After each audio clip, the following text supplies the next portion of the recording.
sandwiches, ice cream, coffee and snacks, and many other pleasing treats.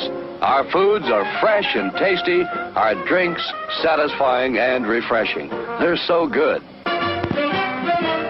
Welcome to Average Joe's Drive-In.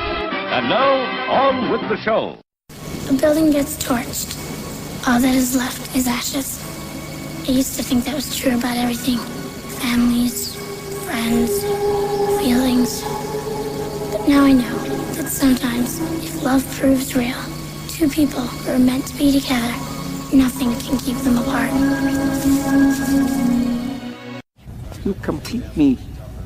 I love you. You truly love each other, and so you might have been truly happy. Not one couple in a century has that chance, no matter what the storybooks say. And so I think no man in a century will suffer as greatly as you. Listen, I've been thinking. Really? About why we're so good together. Why is that? Well, your crazy matches my crazy. Big time. And we're like two jigsaw pieces, you know, the weird curvy edges. But you fit them together and you see the picture on top. Right. Wait. There's something I've been meaning to ask you. Only because you haven't gotten around to asking me. Will you, stick it... Marry me? Jinx? Huh. You are a good-looking man. More or less. You got a damn good heart. Yep. I mean, that's two things right there. Now go on, get over there. What's the worst that can happen? If the people we love are stolen from us, the way to have them live on is to never stop loving them. Buildings burn, people die, but real love is forever. Ladies and gentlemen, welcome to Average Joe's Drive-In. This is a very special edition of the show, and joining me is my good friend Dan Fleming from the Potato League podcast. How's it going, man? It's going well, TJ. How are you doing today? Hey, not bad. You know, we were just discussing off air that, you know, this has been like the weekend and day of like everybody on the planet deciding to get a hold of us, and technical glitches and all this other stuff, and just, Yeah, you know, it's rough being kind of a big deal sometimes, you know. Yeah, you know, yeah. When you're as popular as we are, it happens. That is true, yeah. So, Dan and I have had like 3 missed chances of doing other podcasts because our schedules have just been so messed up, or the weather's sucked, or it's been a little bit of everything. So we were trying to find time to do another episode, so... You know, I usually book my guests and stuff quite a bit in advance, and I was talking to Dan about a slot. We were like, well, what are we going to talk about? And Dan Dan's the one that came up with this idea. It's all Dan. That's because I am a romantic at heart, TJ. I'm all about the flowers and sweet, sweet music and all that stuff. You are the Robert Frost of our generation. Oh, God. Captain, my captain. You know. I chose the wrong path. I should have gone down the well-traveled one. So, Dan suggested, where this is going to be kind of close to Valentine's Day, that we do something a little different. And this is kind of what we come up with. And I'm going to give you a little a synopsis of what this episode is going to be out. With Valentine's Day coming up, Dan and I have decided to each create a top 20 list of movies that have love and or romance as the central theme, but aren't romance movies. This is essentially an alternative list for people who hate romance movies. So when you're getting ready to sit down and watch The Notebook with your significant other for the 10th year in a row, consider suggesting one of these films instead. You can thank us later. No, that sounds pretty good, because, again, I'm thinking much the same way. I don't want to watch, like I said, like The Notebook. I don't want to watch a Nora Ephron film. I don't want to watch most of the, honestly, crap that passes for romantic comedies nowadays. So if you want yourself a nice Ryan Gosling romance, I've got options for you that might not, be quite so sappy and, actually be good. Yeah, and I mean, you have to take all these suggestions with a grain of salt, because some of these, when we say... No, you don't. They are good. They are good. You take them. I was going to say, some of my choices are... The romance is, I guess, subjectable to whether you think it's romantic or not. So a couple of them especially that I debated about even putting on the list, and I'm like, nah, I'm going to go with that. So, Dan, seeing you are the guest for this episode, I'm going to let you start it off. Wonderful. All right, then let me bring up my first movie. As we were talking about beforehand, my top 5 are set. Those are set in stone. The next 5 through 15 are just kind of at random based on how I want to talk about them. And my first one is a 2014 movie by the name of Spring. It is what was best described as a Richard Linklater film meets H.P. Lovecraft. So think of a very traditional romance film like Before Sunrise, and then just throw in some, endless creatures. A young man in a personal tailspin flees from U.S. to Italy, where he sparks up a romance with a woman harboring a dark, primordial secret. This is written and directed by a duo by the name of Justin Benson and Aaron Moorhead. They are quickly making a name for themselves in the horror community, because they create horror films that are tough to categorize, and this is one of those because, like, if you look it up on IMDb, its categories are comedy, horror, romance. Yeah, it's funny. I wouldn't call it a comedy, but there are some definite romantic elements to this film. The young man, he can't go back to the U.S. for reasons I'm not going to go into, and there he just kind of falls in love with an Italian woman. That's the basis of countless romantic movies. A young American overseas in a new culture finds someone to love. Only this one, you got to kind of throw in some H.P. Lovecraft elements into it, and it works across the board. I just absolutely love this film. Highly underseen, but incredibly good for anyone who wants to check it out. Now, that's a film I've heard you talk about on your podcast a bunch of times, and it's like, I need to check that out at some point. And you still haven't listened to me, and TJ. I still haven't listened to you, I know. I'm horribly bad. I'm like the guy that checks out movies like 3 years after they come out, because I just can't keep up with stuff. And I have to be in the right mood for certain types of movies. So. Yep. Well, keep this one on your list of things to see. It's ridiculously good. And anytime you see Benson and Moorhead, watch their films. They've actually got a new one coming out that's based kind of around like a David Koresh type cult. So that one looks interesting as well. Ooh. I'm forgetting the name of it at the moment, but hold on. I'm on IMDb. I can probably find it really quick here. The next one they have coming out is... all filmography for Benson. The Endless. You might have seen they did one of the spots on VHS Viral, if you happen to catch that film, but not one of their better works. There's a lot of cult movies coming out. I agree. I love it. all of a sudden, there's like, the Tarantino cult film, and then there's the Branch Davidian film, and then there's this, it's weird. All of a sudden, that's a popular subgenre all of a sudden.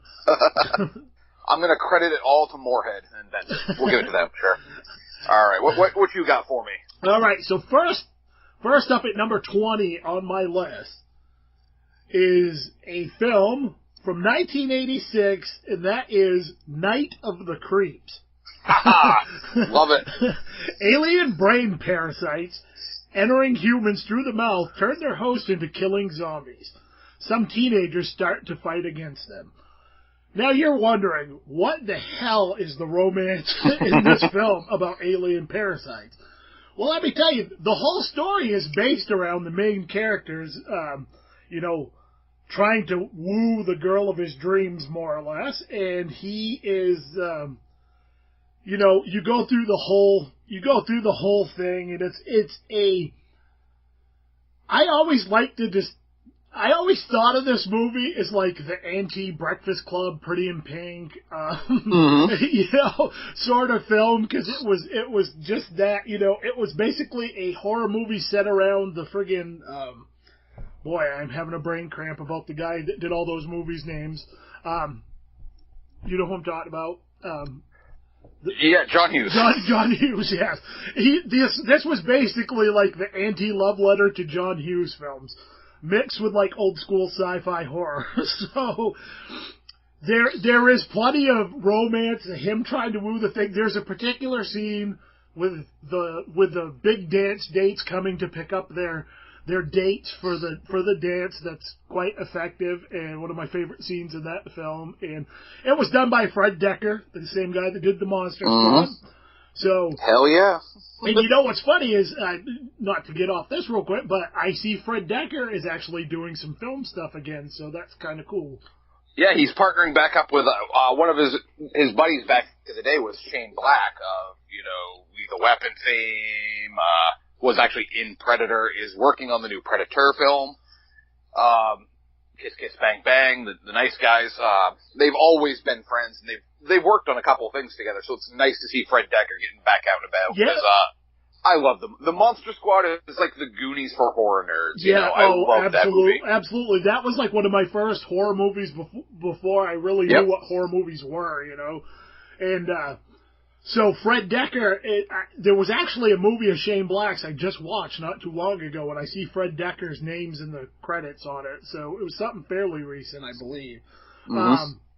But yeah, so that's my number 20, and I'll tell you, like Dan was saying, I rearranged my list at least 5 or 6 times because, like, my top 5 were pretty solid. I only had one that my 5 and 6 I kind of changed those around, but other than that, they were all over the place. I moved stuff that was originally in the middle down to the back and vice versa, and just they were all over the place for me. So, yeah, so my number 20 is Night of the Creeps. All right, this actually kind of leads well into my next one.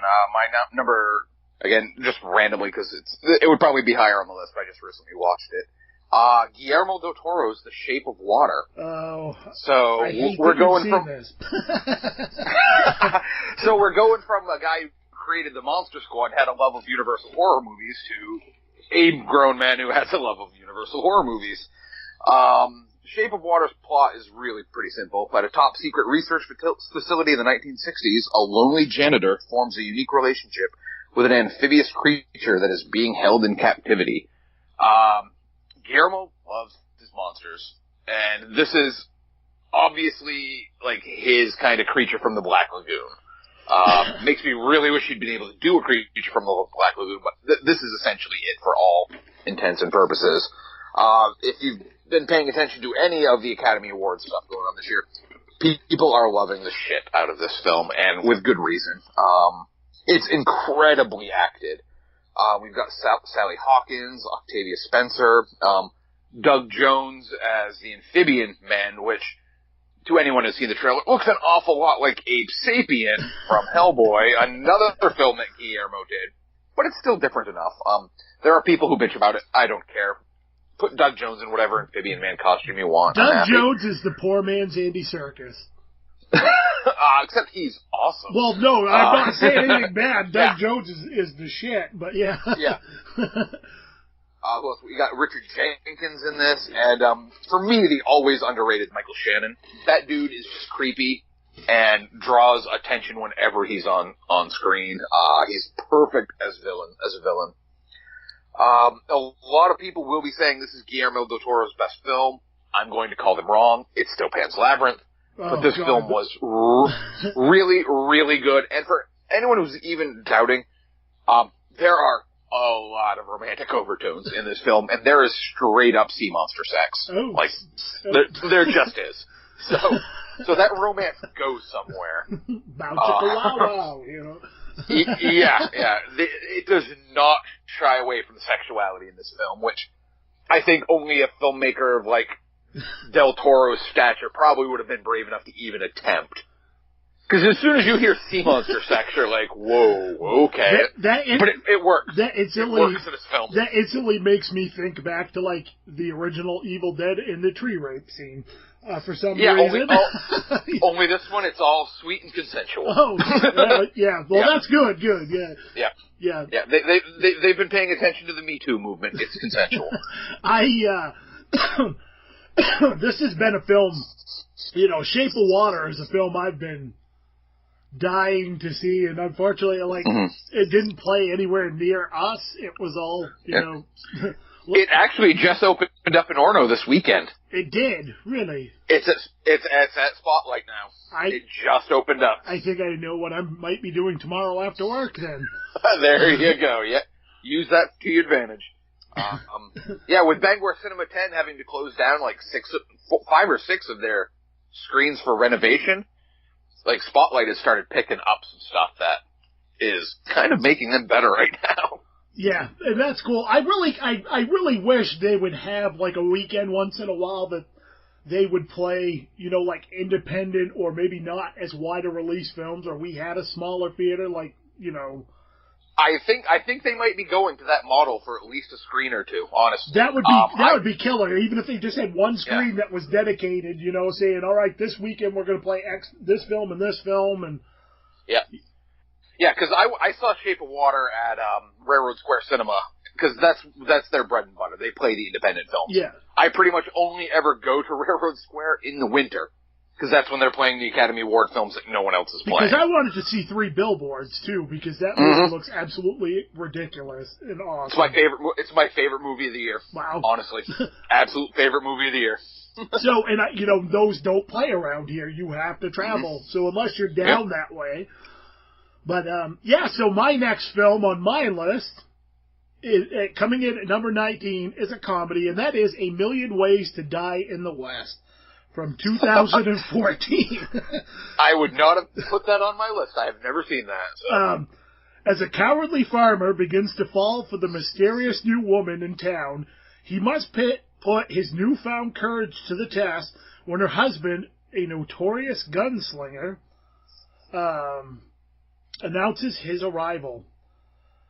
This film, basically, I will put it this way. If you like Seth MacFarlane, then you will probably enjoy this movie. If you don't like Seth MacFarlane, don't bother watching it. Because it's one of those, it's the same type of humor you get with Family Guy or any of those other, you know. It has its moments that are just, like, side-splitting, make your side hurt laughing. I think this is hands down probably, maybe outside of South Park, Bigger, Longer, Uncut, this is probably the best film he's done. Liam Neeson is awesome in this. Charlize Theron is great. And Seth MacFarlane actually is really good, so. Good cast. Oh, it's a great cast, and it's got Giovanni Ribisi in it, Sarah Silverman, and a bunch more other people. So I mean, it's a funny film. It's one of my favorite more recent comedies. There's some parts in it, like I said, that just no matter how many times I watch it, I just friggin' die laughing. So. Always good, always good. So, you know, there's a good comedy option for you in there. I have a couple comedies, but they're all kind of weird comedies. Yeah. I didn't actually surprisingly have that many. All right, we'll move on to my 18. Again, numbers are random. Eternal Sunshine of the Spotless Mind. Ooh. This one is interesting from the fact that it's a romantic comedy about two people who are literally trying to erase the memories of the other person from their brain. The IMDb write up here is, a man, Joel Barish, heartbroken that his girlfriend Clementine underwent a procedure to erase him from her memory, decides to do the same. However, as he watches his memories of her fade away, he realizes that he still loves her, and it may be too late to correct his mistake. This is probably my favorite Jim Carrey performance of all time. It's directed by Michael Gondry, who's always done very interesting films. And for me, the key part is the writer, Charlie Kaufman. Charlie Kaufman is one of the most unique writers pretty much to ever work in Hollywood. He wrote Being John Malkovich. He wrote, Adaptation. He wrote the screenplay for Confessions of a Dangerous Mind. He's just got such a unique way of looking at story that he pretty much breaks every storytelling rule.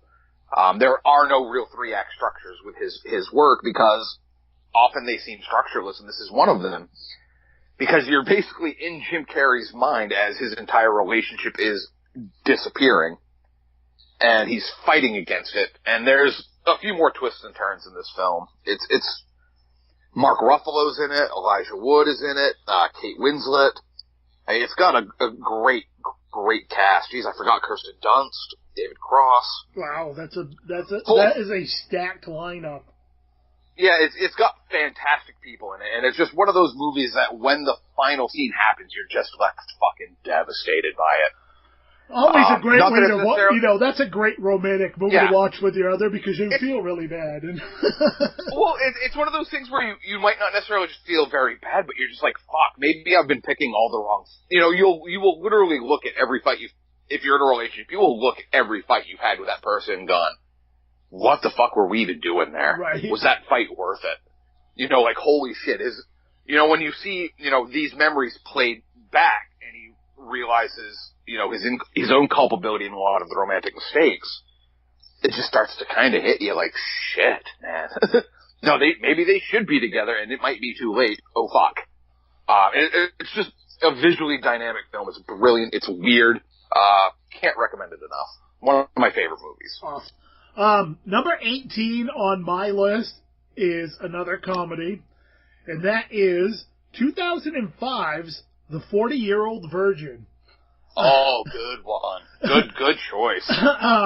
This one is goaded by his buddies, a nerdy guy who's never done the deed, only finds the pressure mounting when he meets a single mother. This is probably one of my favorite comedies of the last 20 years, easily. Mm-hmm. The characters in this film are just so damn likable, and yep. They're relatable. A lot of the characters are kind of relatable because I think you know people like that.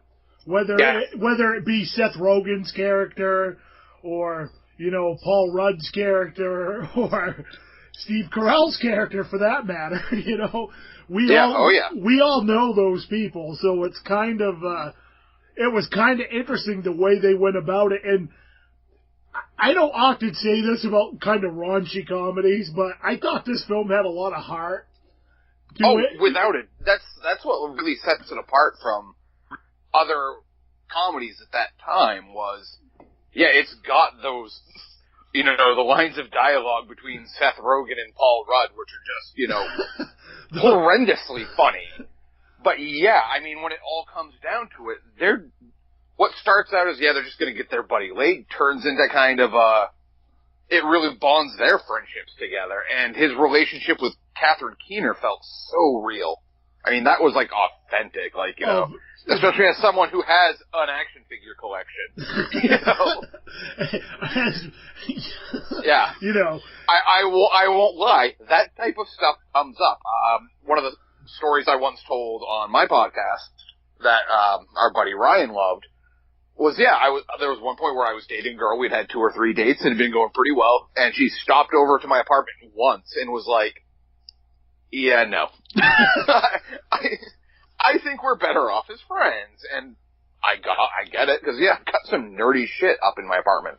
And my apartment is loaded with books and DVDs. And it can be fucking overwhelming to people. But it's like, I get that part where, it's sometimes tough, especially when you, as we have now, because you might not have hit it yet, but in my 40s, it's like, it starts to get a little tougher because you're so set in your own ways sometimes. Oh, yeah. I won't be 40 till August. I'm on the twilight of my 30s. So. Yeah.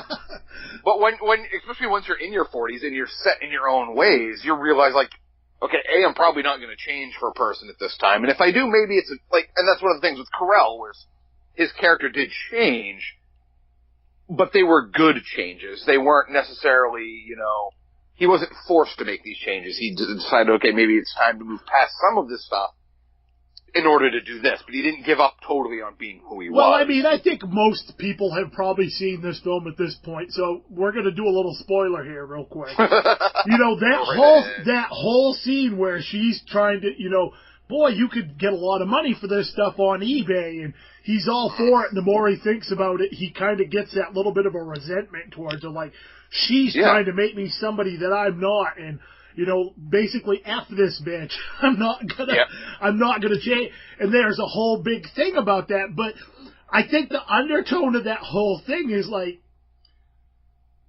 finding somebody that's so important to you that you are willing to make some compromise and some change. Because, let's face it, relationships are basically about compromise. And give and take, true. you like, know?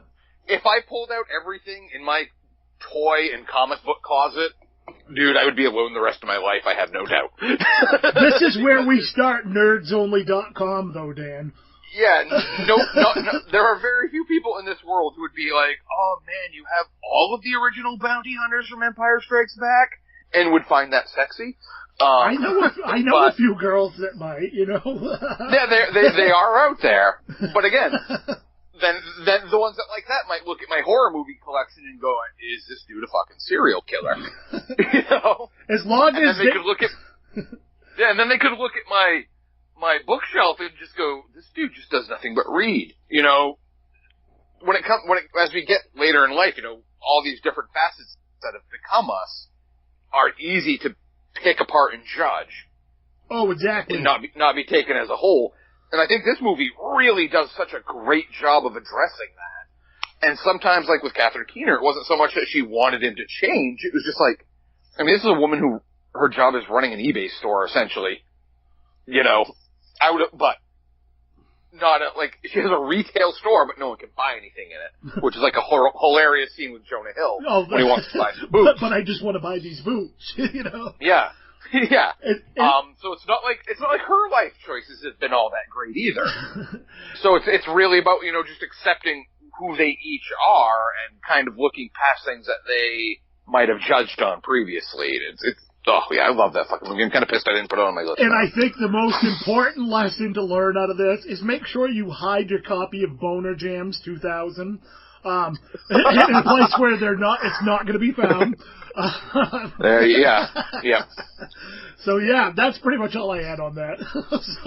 Well, this actually leads really well into my next movie, 2002's Secretary, starring a very young Maggie Gyllenhaal and James Spader. Well, that's just that's just a combination for some dark sexual desire stuff.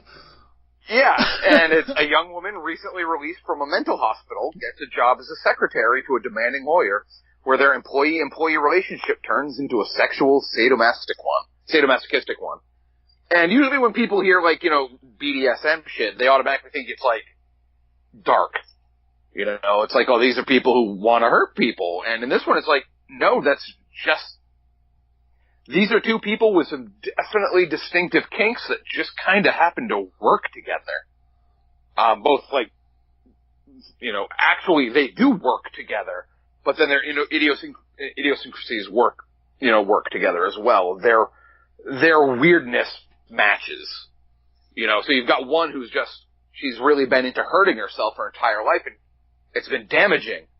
Well, here's a guy who enjoys not necessarily hurting, but inflicting a little pain in a pleasurable way. So she comes to see that there are other ways to feel what she was feeling and have it be healthy. In a positive manner. In a positive manner. And this hardly sounds anything but romantic. And there are parts of that movie that are definitely not, like, you might have your date look at you like, you're not trying to get me to do this, right? But for this particular film, it works really well. These two people build a bond off their unique differences, and it just works really well. And I mean, it's not a giant leap to say, hey, guess what? James Spader's weird in this. I was going to say, James Spader's being a little bit typecast, I think. You know. Oh, definitely.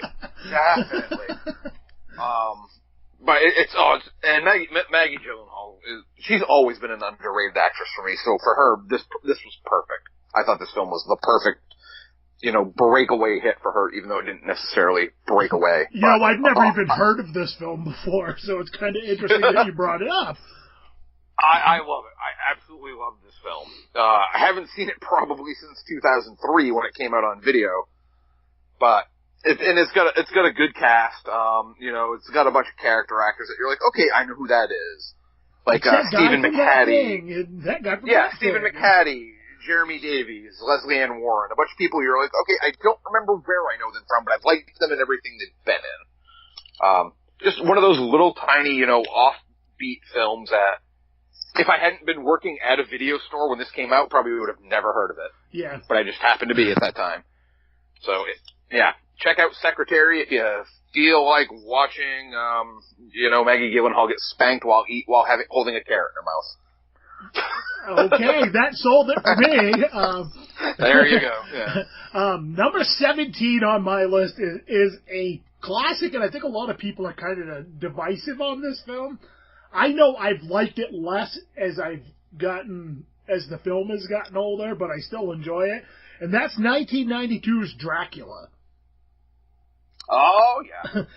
The centuries-old vampire, Count Dracula, comes to England to seduce his barrister, Jonathan Harker's fiancée, Mina Murray, and inflict havoc in the foreign land.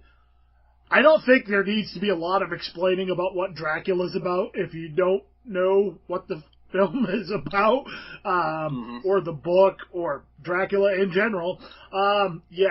This one's pretty self-explanatory. I mean, it's about Count Dracula's eternal love for his lost love, and seeing that resemblance in Mina, and basically trying to recapture that love to a different person. Yeah, Dracula's one of those films where it's sumptuous and it's gorgeous, and Gary Oldman is just fucking amazing all throughout that film. Gary Oldman, and he's amazing in everything. Yeah. I mean, but then you've also got Keanu, who I will defend Keanu Reeves for almost every film. Not this one. But this one. Not this one, no. He was a poor choice. I get it. He was hot. He was coming off Point Break. He was coming off, Bill and Ted. And I really like... Speed was right around the corner, but... I really like Winona Ryder in this.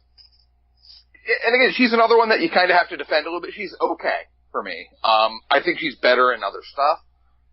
But yeah, I mean, when you're in a Francis Ford Coppola film with Gary Oldman, there's expectations. Yeah. Oh yeah, exactly.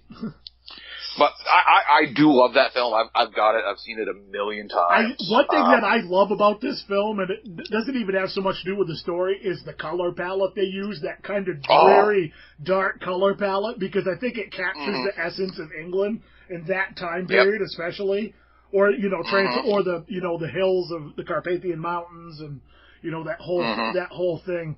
And I love that aesthetic to that film. Oh, yeah. And that's what really makes me enjoy that film is the cinematography and Oldman's performance. Oh, yeah. One of the knocks on that film is that it's over the top, but I once read a piece on it where they're like, don't think of it as over the top, think of it as operatic. Yes.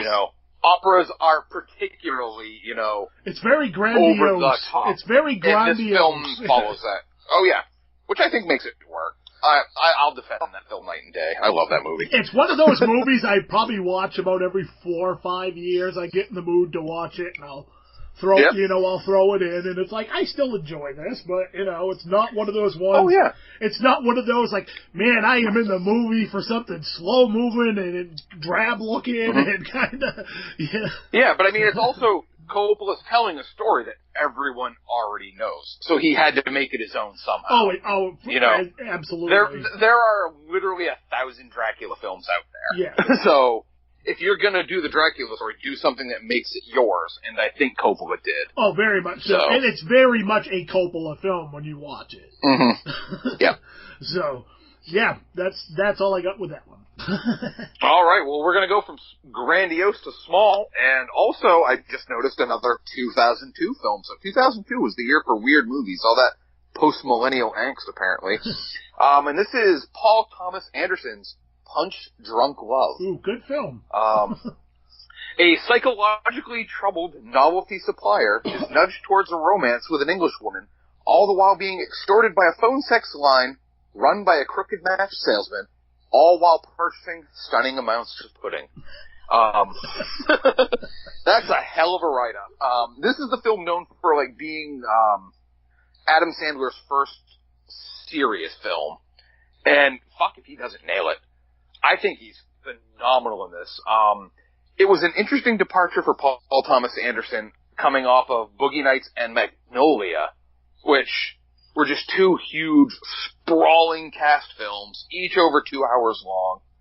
You know, just lots and lots and lots of characters, to all of a sudden go into this kind of character study of a really weird dude. I mean, and Adam Sandler kind of taps into that really well. He's known for obviously being very over the top with a lot of his humor, a lot of his comedies.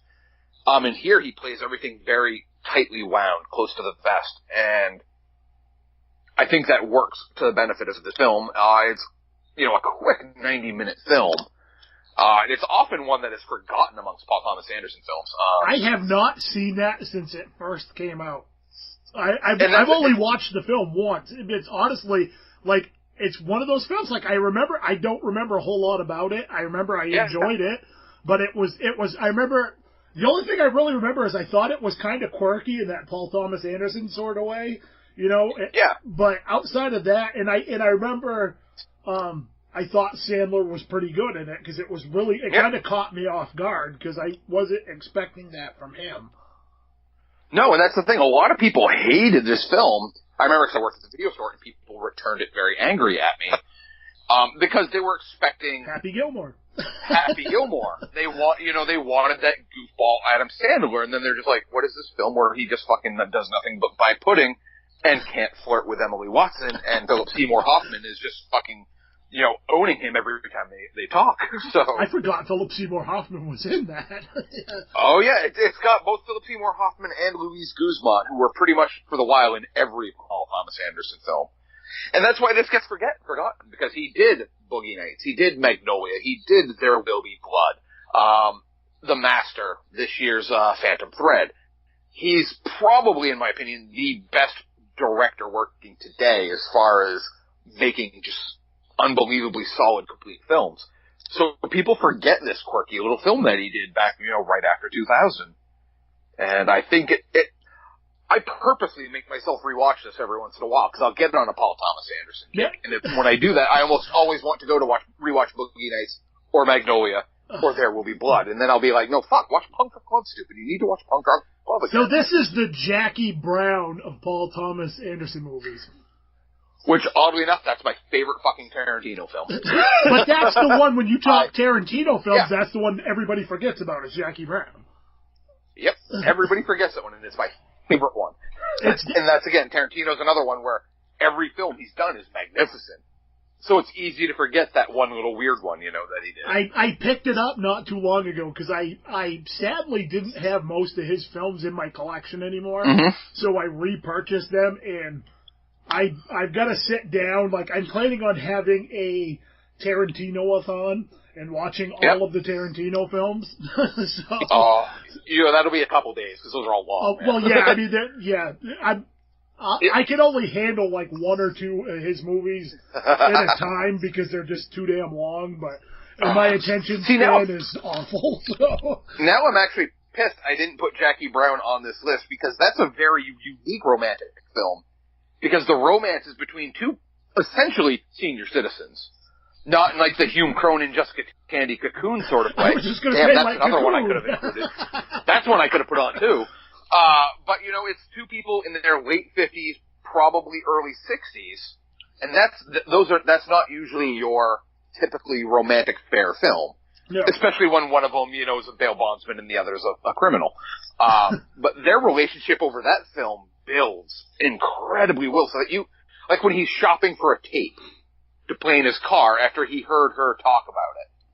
That's a typical romantic comedy move right there. You know, that's a say anything move if I've ever seen one. I was going to say, let's be honest, how often have you done that? Or I know I've done it more than a handful of times. Oh, hell yeah. If I meet a girl and she's into something I don't really know that much about, fuck yeah, it's the first thing I do is go find out about it. Yes. So that right there, damn it, I didn't include Jackie Brown. All right, move on to you. All right, another film from 1992 coming in at number 16 for me is a very underrated horror film, in my opinion, a franchise, actually, in my opinion, that a lot of people forget about, and that's 1992's Candyman. Oh, yeah. Now, this is kind of a weird Speaking of pick. operatic films, that film's operatic. Yeah, and, you know, people are probably like, Candyman? Really? They're probably like, Candyman? Dude, really? I'll defend fucking Candyman. I'm still pissed that Candyman hasn't had a Blu-ray release. Yeah. And this is one of those films, it's like, okay, this is the synopsis. The Candyman, a murderous soul with a hook for a hand, is accidentally summoned to reality by a skeptic grad student researching the monster's myth. Now, the romantic part about this, the whole reason Candyman exists is because of forbidden love. Mm-hmm.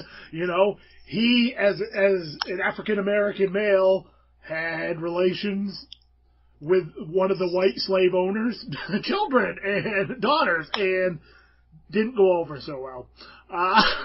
So, you know, he basically gets tortured and killed, and they cut his hand off, and this is the whole driving force to why he is around. So that is kind of a weird romantic, you know, that's kind of a weird romantic thing. I didn't say these had to be all mushy love romance, you know. Well, not only that, you've got Virginia Madsen's character who is just drawn to him, you know. There's a magnetism about him. He's literally the bad boy, you know, the forbidden bad boy that the girls kind of don't want to fall for, but can't help it because damn, he's wearing a pretty fly pimp coat there. That's right, he's wearing his pimp suit, and he's... Yeah, I mean, he shoots bees out of his mouth. That's not a fucking metaphor right there. You know, the birds and the bees. She's just drawn to him, and I think that's a Philip Glass scored film, if I remember correctly. And the score for that film is gorgeous, and it's romantic almost with all that swelling music whenever Candyman's around. You know, that's the type of stuff usually reserved for, Merchant Ivory romantic film type of thing. You know? Candyman's a good choice. Yeah, and it was one, like, I originally didn't even have this on the list, and I was going through and I was like, holy shit. I was like, I need to put that on there because I adore that film. Has been quite a while since I've seen it because I've kind of been waiting for a Blu-ray release before it migrates back into my collection. But, I thought that would be kind of a fun choice to throw on there because it's not what most people are going to think of when they think of a romantic, a film where romance and love is a key factor for the whole precipice of the film. Yeah. Oh, yeah, especially one that takes place in Cabrini Green in Chicago, which is like the scariest of scary slums in Chicago. Good choice. So, yeah. All right, well, this one ties in no way whatsoever. I can't move into this one well, but my next choice is the 2007 film, Lars and the Real Girl. For all you Ryan Gosling fans from The Notebook, this is the romantic film for you. A delusional young man strikes up an unconventional relationship with a sex doll that he finds on the internet. Who filmed my life story? No, I mean... This is a very sweet film. Gosling plays Lars. He's an awkward young man in a small northern town who, finally finds love, and everyone in the town is like, oh, well, we need to meet this girl. His sister's all about, and then it's essentially a sex doll who he believes to be real. And the most interesting thing about this film is everyone accepts it. Everyone accepts him for this because everyone in the town loves Lars. He's that sweet kid in the town that, ain't quite right, but he's never harmed anyone, so everyone loves him. And he's just a shy, lonely person that okay, that person's never going to find love, and if he does, it's probably going to be weird or someone taking advantage of him or whatnot. So, he falls in love with a doll, and everyone is just kind of okay with it. And that's my favorite aspect of the whole film, is that, this is celebrating a different type of love, for sure. And it's all about just, is he happy? He's happy. It's not hurting anyone. All right, go with it. So it's basically a film about acceptance. Very much so. I've never But seen it's this sweet, film. too. So, yeah. Oh, you need to. You need to. I mean, like I said, for all you Ryan Gosling fans out there who think he's dreamy, here you go. I'm not a big Gosling fan, but that's okay. Yeah. I am. He actually appears twice on this list. Oh. I'm smitten by the Gosling. Hey, it's understandable. He is an attractive man, so, He's dreamy, yep. Number 15 on my list is a horror comedy, and that is 2009's Zombieland. Oh, yeah. Now, talking about shy people, a shy student trying to reach his family in Ohio, a gun-toting tough guy trying to find the last Twinkie, and a pair of sisters trying to get to an amusement park join forces to travel across the zombie-filled America. I adore this film. And I watch this one probably once a year at least because this is one of my favorites. And I am not the biggest Jesse Eisenberg fan on the planet. I am not either, but I like him in this role. I thought he was great in this, and I love the awkward chemistry between him and Emma Stone. So, it's a love story in the zombie apocalypse, but it's not played off in a cheesy way. Even though this is a comedy, I don't think it is. It's really played off in kind of a sweet way, which I think is what makes this fall onto this list. Is there's that he's instead of the bad boy, he falls for the bad girl, and she's been taking advantage of poor Snap since before the zombie apocalypse. Yeah, it's such a good. That film's just fun. Fun. Love it. And again, Emma Stone's just adorable. Yeah. She has that kind of girl next door quality about her that makes her awesome. And she's able to pull that, sweet but badass thing off pretty well. Agreed. And I absolutely adore Woody Harrelson in this movie. So. Oh yeah, Tallahassee. Yeah.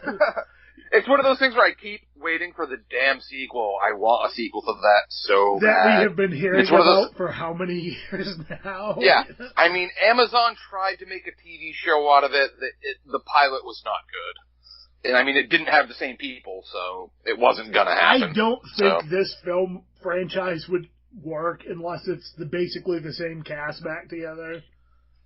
Agreed. Because part of what made this film so awesome was the cast and the chemistry that they had. It was a very, natural chemistry.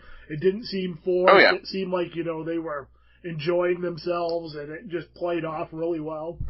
So, yeah, there's not a lot to say about that other than it's a fun-as-hell movie, but there is kind of a sweet romance side to it. Good stuff.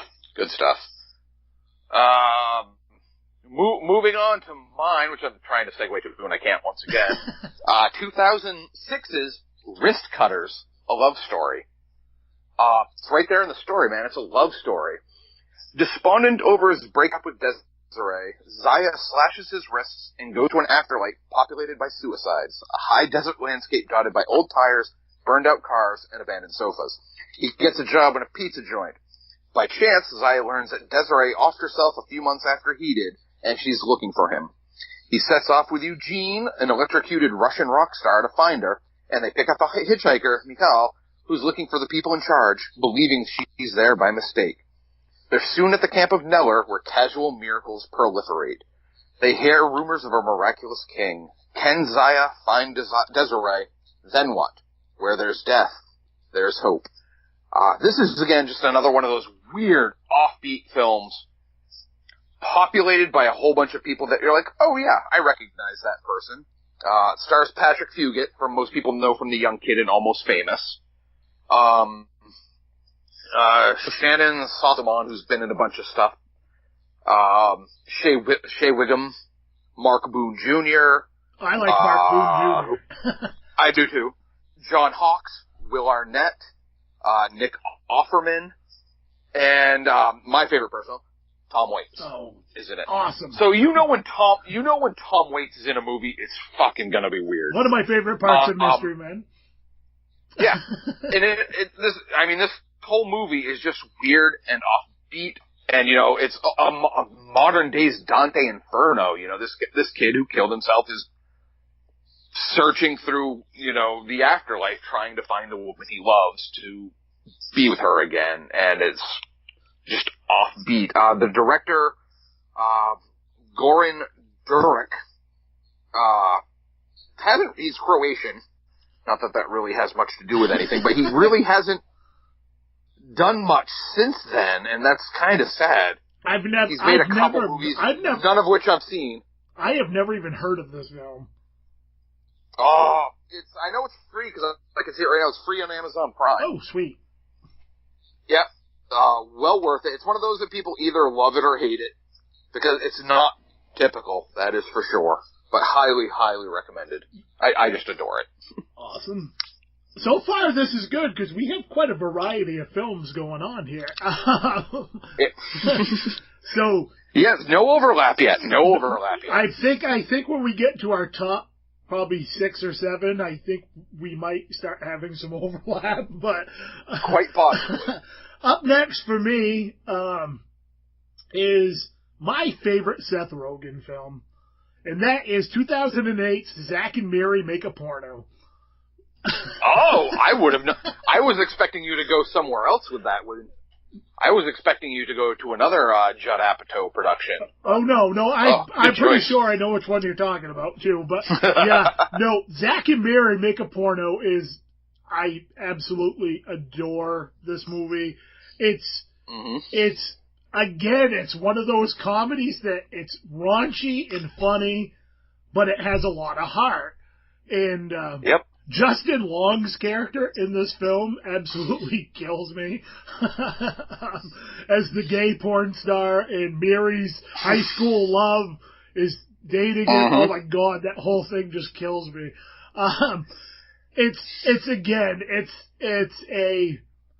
It's a raunchy comedy, especially if you get the unrated version. And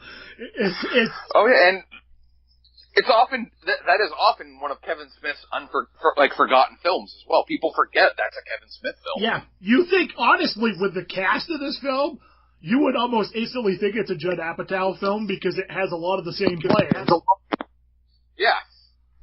Yeah, but it's got most of his cast. I think Kevin Smith was smart to do that because he kind of hopped onto the people that were hot at the time to make his next film. Good choice. Exactly. Yeah. So if you, I think this one is on Netflix or Amazon Prime right now too to stream for free. So this would be, I think, a good one for if you want a comedy but you don't want something that's like. And you want it to be a little romantic and the backstory about 2 lifelong friends, kind of finding each other. And I think this would be a good one. The love they needed was in front of their face all along. Because the synopsis is, a lifelong platonic friends, Zack and Miri, look to solve their respective cash flow problems by making an adult film together. As the cameras roll, however, the duo begin to sense that they may have more feelings for each other than they previously thought. And that pretty much sums this film up perfectly. So, yeah. Good choice. That's all I got with that one. All right, which moves on to my next one. 2010's Scott Pilgrim vs. the World. Ooh, good choice. I didn't even think of that one. Scott Pilgrim must defeat his new girlfriend's 7 evil exes in order to win her heart. Edgar Wright is a genius. I've loved every film that guy has made, from this past year's Baby Driver all the way back to Shaun of the Dead. Everything this man touches is unique and interesting. And this was based on a series of graphic novels, Scott Pilgrim, obviously. And I love it's a very video game centered film. I was going to say it's one of the best video game movies ever made. That's not a video game. I mean, he literally has to go through 7 bosses this is Mario, essentially, you know? Princess Peach has been taken. He needs to defeat Bowser in order to get her back. Only this time there's like 7 Bowsers. The evil X's are just pure fucking genius casting. I mean, you've got Captain America, Chris Evans, awesome in his quick little role. You've got Brandon Routh as another one, Superman. You've got Mae Whitman as one of the evil ex-girlfriends, which is a nice little twist. Jason Schwartzman. It's just phenomenal. I'm forgetting his name all of a sudden, but it'll come back to me real quick. Scott Pilgrim himself, Michael Cera. You know, right off of Arrested Development. He's not an action hero. Oh no, by any means, no. But this film almost makes him into an action star. And one of the things I love is this is the type of things you do in a new relationship, you know. You want to find out all about who your girlfriend was before you met her. And this isn't always a good thing. Especially when it comes to, ex-boyfriends. Come on, one of them is Chris Evans. How can anyone ever measure up to fucking Chris Evans? No, it's Captain America. I mean, come on. Exactly. It's Captain America. But this film's quirky. It's weird. Got great music in it, because Scott Pilgrim's in a band. That's like the coolest thing about him is he's in a band. And, this is all to try to win the heart of the girl of his dreams, who in typical young relationship, early 20s fashion, might not be who you really want to be with or need to be with. You're just kind of hung up on someone. Is she right for you? Don't know, but damn it if you're not going to pursue her. That's right. The whole way. It's the thrill of the hunt sort of thing. Yeah. And that film, I think, that's what sets this film apart, is it's not, you go into it and it's Ramona Flowers might not be right for him. But fuck it, he even knows that, but damn it, he's going to try anyway. Scott Pilgrim also reminds me, not to cut you off, but Scott Pilgrim kind of reminds me of the quirky, awesomeness of it in a film that also wasn't, I don't think, critically received as well, was Sucker Punch. Yeah. Which I also really liked a lot. Yeah, and it didn't do terribly well at the box office. I mean, it was it did enough, but it was not a smash. I saw it on opening night, and I'm like, this film's going to be fucking huge. And then nothing. And this is one of those films where I'm just like, what's wrong with you people? Why don't you like this movie? Everything about this movie is amazing. Watch it, watch it, watch it. So, anyone who's listening who hasn't watched it, fucking watch it. I haven't seen it. It's good. I haven't seen it in quite a while. It's been several years. And you're part of the problem, TJ. Come on. I know. This is one of those films you need to hand every friend you've had who's never ever seen it. This is like a friendship test. And I really enjoyed it when I watched it. I thought it was just weird and offbeat enough, and like I said, I think it's one of the best video game movies ever made. That isn't a video game. Mm-hmm. Agreed. All right, on to yours. So, I'm in this myriad of comedies right now, and I'm going to stay with that theme. And this one is my favorite Ben Stiller movie. Well, second favorite Ben Stiller movie. Zoolander will always be my favorite Ben Stiller movie. And that is 1998's There's Something About Mary. A man gets a chance to meet up with his dream girl from high school, even though the date with her back then was a complete disaster. Beans and Franks. This is another one. It falls kind of in that line of the same thing with Zack and Mary Make a Porno and the 40-Year-Old Virgin. It's a little on the raunchy side. It has, especially a little on the raunchy side. It pretty much ushered in the raunchy comedy again after the late 80s to early 90s killed the Police Academies and the Porkies, those really raunchy comedies. But this pretty much brought it back. But this generation of raunchy comedies, what I think sets a lot of them apart from the 80s raunchy comedies, is these films all have heart to them, which, you know, I hate to overuse that phrase, but that's one of the things that makes this so enjoyable. And not to mention, the performances in this film are awesome, and I enjoyed the hell out of them, so... You know, there's not a lot to say about this one. I mean, the film's close to, 20 years. It is 20 years old this year. So, if you haven't seen it yet, I don't know what to tell you. But if you'd forgotten about it, another great one to throw in. Maybe a good back-to-back with Zack and Mary. And the 40-Year-Old Virgin. That would make an interesting... That would make a good double or triple feature. I won't lie, yeah. So, yeah, that's all I got to say about that one. Yeah, that one's been around for so long. Everyone should have seen that by now, I would hope. But if not, watch it. Yeah. Another one that's kind of a more prestige film from a prestige director. I've got a lot of those on my list I'm looking at here. Jesus, I might be a bit of a hipster. Is 2012's Silver Linings Playback from director David O. Russell. This was a film that just got heaps of praise thrown on it by the Academy. Starred Bradley Cooper, Jennifer Lawrence, Bobby De Niro. The top 4 actors in the film have all been nominated for an Oscar, and then you've got Chris Tucker. But we won't hold it against Chris Tucker. After a stint in a mental institution, former teacher Pat Solitano moves back in with his parents and tries to reconcile with his ex-wife. Things get more challenging when Pat meets Tiffany, a mysterious girl with problems of her own.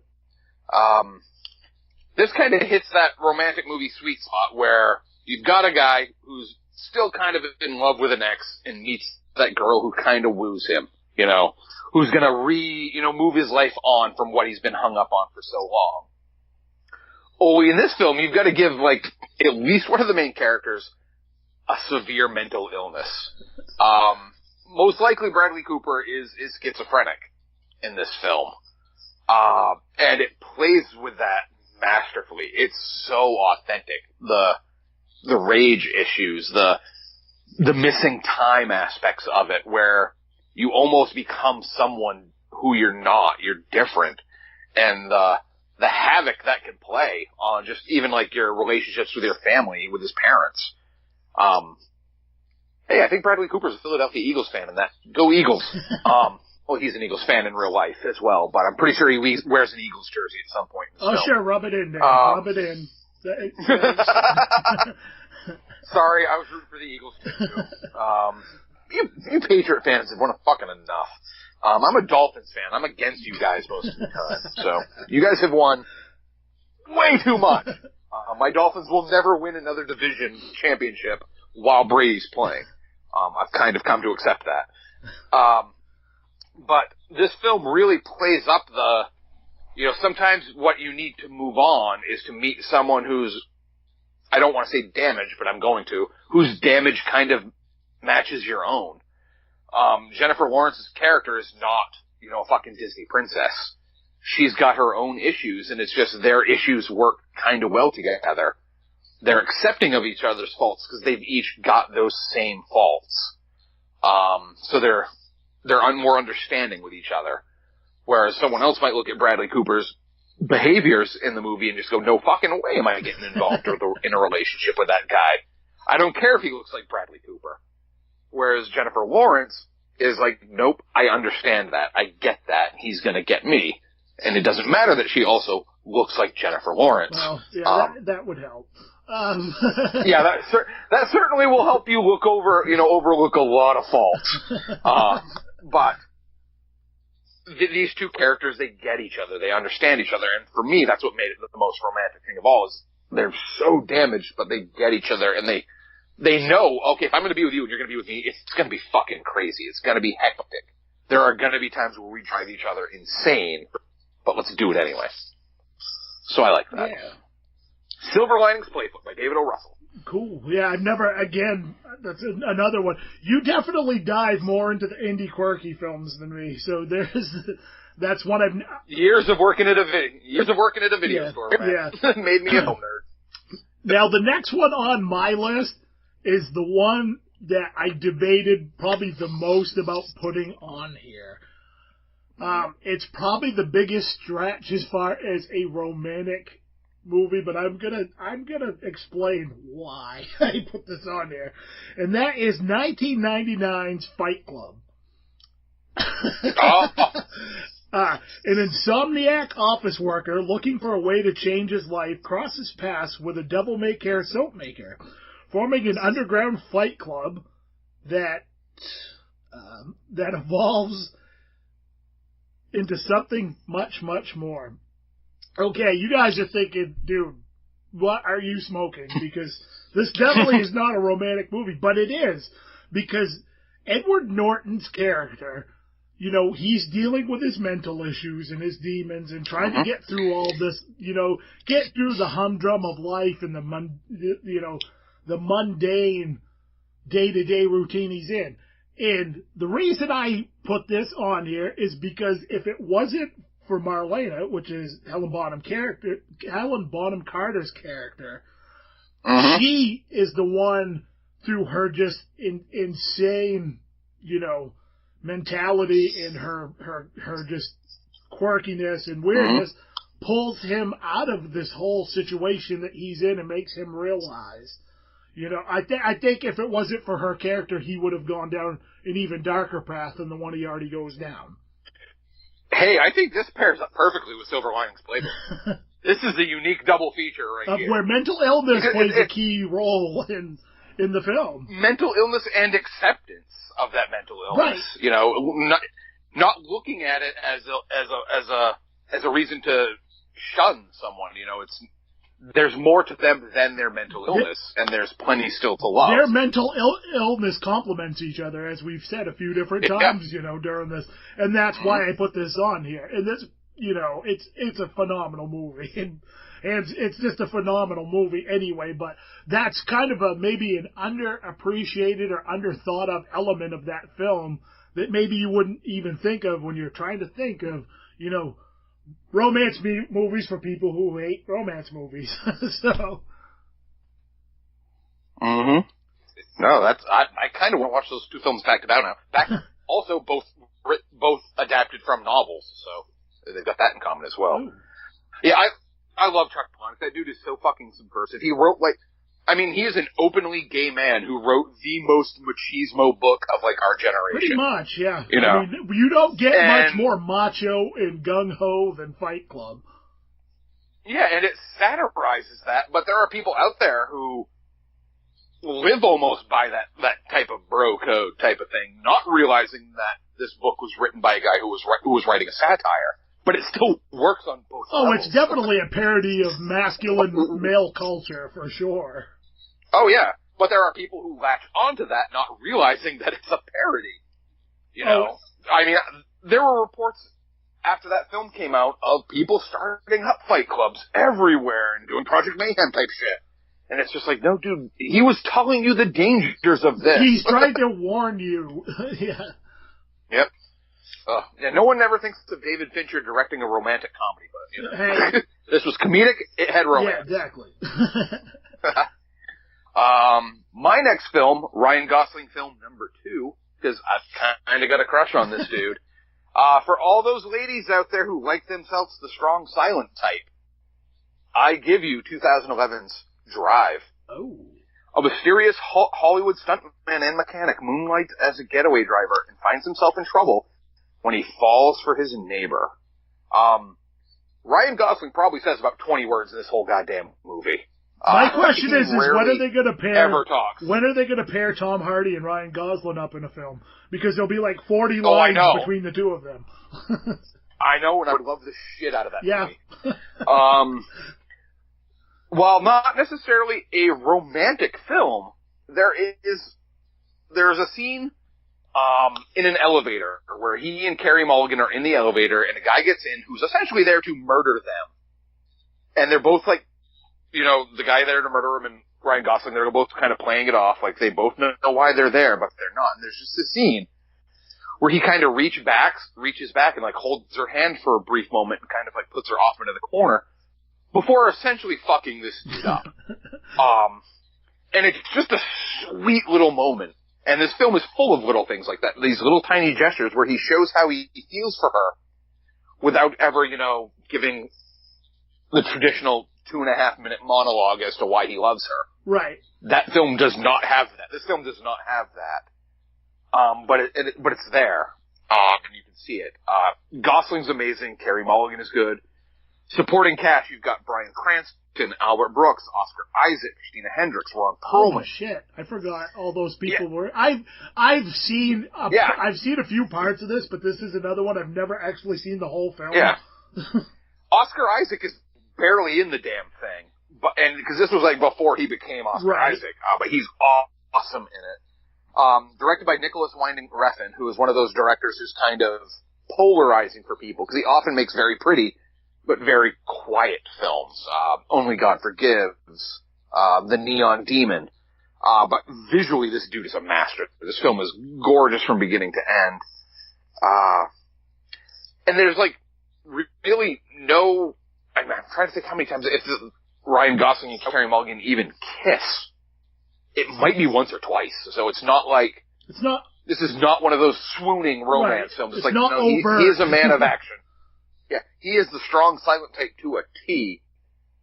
But it works for Ryan Gosling. He's just dreamy once again. So Ryan Gosling and Drive. That's the end of my Ryan Gosling man crush here. No more Dan Ryan Gosling. Dan just wrote a list films. of 20 Ryan Gosling films, and Yeah, you've got La La Land. Yeah, you've got all that stuff. Yeah. That was number 11 for you, correct? 1, 2, 3, 4, 5, 6, 7, 8, 9. Yeah, all number 11, because that was the 10th so one. We're getting halfway. This is my halfway point, and this is flat out one of my favorite movies, period. If I did a top 100 list, which I will actually do someday, this would be right up in the top. But as far as a romantic type movie, I can't quite put it up that high. And that is 2010's Tucker and Dale versus Evil. I love it. Would not have ever put that on the list, but damn, you're right. Alan Tudyk, man. Affable hillbilly. That dude. Affable hillbillies, Tucker and Dale. Appalachian heartthrobs. Are on vacation at their dilapidated mountain cabin when they are mistaken for murderers by a group of preppy college students. Again, we're going with the theme of accepting people for who they are and not judging by appearance. Because this one, when I saw this film, I knew absolutely nothing about it. It just happened to be one of those films that popped up on Netflix, and I was like, I'm going to check this out. This looks kind of fun. Might be kind of fun. And I watched it, and I was like, I love this movie. I mean, I fell in love with this film. Tyler Labin and Alan Tudyk's chemistry is just beyond amazing. As Tucker and Dale. I know, we need a sequel. We need a sequel. Again, this with is those another two. one we've been hearing about a sequel for several years now, and still waiting. Mm-hmm. But the whole thing about this is there's some real genuine sweet moments between Allison and Dale that are just awesome, and that's why this film ranks up where it is. I put it on the list because she is that gorgeous girl that every guy drools over and swoons for, and he's a hillbilly that nobody would think those two would have any sort of chemistry, but when they get to know each other and they find out they have some little things about each other that they like outside of just appearances, and they kind of fall in love. And it's a really sweet movie, and it's funny and gory, and it's like everything that's right in my wheelhouse of things that I like in films. So it's like one of the perfect horror comedies as far as I'm concerned. So I would agree. That's one of my top ones every time when I want a horror comedy. Oh, for sure. That and Return of the Living Dead are pretty much my go-tos. Oh, geez. So we're going to go from a horror comedy to probably one of the most depressing films on my list. 2010's Never Let Me Go. As children, Ruth, Kathy, and Tommy spend their childhood at a seemingly idyllic English boarding school. As they grow into young adults, they find that they have to come with terms with the strength of the love they feel for each other while preparing themselves for the haunting reality that awaits them. without spoiling too much, the haunting reality that awaits them is that this is kind of a sci-fi futuristic film in that way only. Most of this, it looks like a British, typical British boarding school film. But they are essentially there to grow organ transplants for rich people. Their organs get harvested as rich people need them. So their lives are not long, often, depending on what. Basically, the rich people in this, in this future, buy these people, and they're grown, and as the old people need them eventually, they get their organs. This sounds awfully familiar, Dan, about a film you and I were talking about just last night. in a lot of ways, really. Yep. It's another film with Carey Mulligan. She's in 2 in a row now for me. Her, Andrew Garfield, and Keira Knightley. And what makes it romantic for me anyway is that there's a rumor going around in the world of this film that if you can prove that you have true love, then you're spared. So it's all about them coming to terms with love. And you might have noticed I've mentioned three characters. There's a bit of a romantic triangle between the three. He loves one, the other loves him, the one that he loves doesn't love him type of thing. So yeah, take away from the fact that their organs are going to be harvested eventually, and you've got kind of that very typical romantic love triangle, and will this work out for anyone in the end? What? Regardless of the fact that they're organ donors. What was the name of this one again? Never Let Me Go. It's based on the novel by Kazuo Ishiguro, who also wrote Remains of the Day, a very staid British film where there was love involved, but it couldn't be acted upon because of the rules of society. This kind of takes it at a whole nother level and makes it about young people instead of, Anthony Hopkins. But, directed by Mark Romanek, screenplay by Alex Garland, who wrote 28 Days Later, who wrote Ex Machina, directed Ex Machina, who's wrote and directed the upcoming Annihilation. Alex Garland also wrote The Beach, the novel The Beach, that became the Leo movie. One of my favorite writers working today. Is this available directed by Mark... Oh, go ahead, sorry. It's available on Prime for $2.99. I'm not sure how much it is if it's on Netflix or anything. One of those, though, that you might end up finding at Bull Moose free cheap because no one fucking bought it. So, and probably those that bought it returned it because it depressed the shit out of them. I have to be real careful about those type of films, especially this time of year, because I have SAD and I get seasonal depression really bad, so that might not be the best thing for me to watch. Don't watch that right now. No. And Mark Romanek is one of those directors. He's a photographer mainly. That's how he makes his money. He's a world-renowned photographer. So he has an eye for the. And he's only ever directed one other movie. Robin Williams' 1 Hour Photo, which also was just a brilliant movie that no one saw. That's the film where he plays the creepy photo booth guy, correct? Correct. Yes. Yeah. Definitely not atypical. He's Robin directed Williams a few other. Yeah, he's directed a few other things here and here. He directed the original pilot for Lock and Key, Joe Hill's, before Fox chose not to pick it up, which pisses me off because I really want to see that. But he's done some stuff with Taylor Swift, with U2, Justin Timberlake, Beyonce. He's directed some videos, but yeah, he's mainly a photographer. That's where he gets his money. So the film's gorgeous, and it's one of those films that will fucking haunt you after you watch it. So, super romantic. Don't watch this if you want to get laid after the date night is over. Because it's just not going to happen. This is a great segue into a film if you want to get laid after you watch it. Boom, go right ahead. And that's 2001's Shrek. Because nothing makes you hornier than an ogre. Nothing makes you hornier than an ogre. Everybody's got their vices, Dan. Don't judge me. I'm not. I get it. That movie is sweet. This one's pretty self-explanatory. Again, if you haven't seen this film, yeah. After a swamp is filled with magical creatures, Shrek agrees to rescue Princess Fiona from a villainous lord in order to get his land back. This is one of my favorite, animated type films.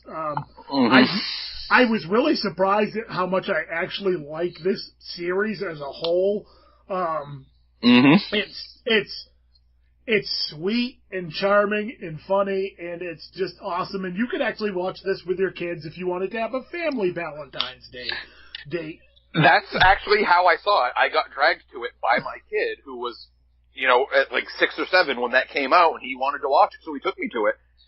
And it was one of those, like, all right, I'm going to bite the bullet. I'm the dad. I'll watch a film with it. And then I ended up really liking it. And this is another one. I probably watch this film, not every year, but like every other year I throw this one on and watch it. And I'll usually watch, like, all of them when I do, because they're just those, when you want to be put in a happy mood, in a good place, this is a great movie to throw on. And like I said, there's obviously the romance between Shrek and Fiona. And I think we're finding a bit of a pattern here. A lot of these films are about accepting people for who they are and looking past, the superficial type things. So, this is a great example. So that's pretty much all I have to say about that film. So, well, that segues really well into my next film choice, where the relationship, the love, is not accepted, and that's what drives the heartbreak of the film. And this is 2005's Brokeback Mountain. This film became a punchline of it. For the longest time, anytime anyone referred to, like, unresolved gay feelings, they, made a Brokeback Mountain joke. But a raw, powerful story of 2 young men, a Wyoming ranch hand and a rodeo cowboy, who meet in the summer of 1963, shepherding in the harsh yet high grasslands of contemporary Wyoming, and form an unorthodox yet lifelong bond, by turns ecstatic, bitter, and conflicted. Conflicted is probably the best way to describe this whole film. Second film in a row now that I've mentioned with Michelle Williams. Jeez, I'm almost like doing a Kevin Bacon type of thing where I'm taking one from one film and putting them into the next one.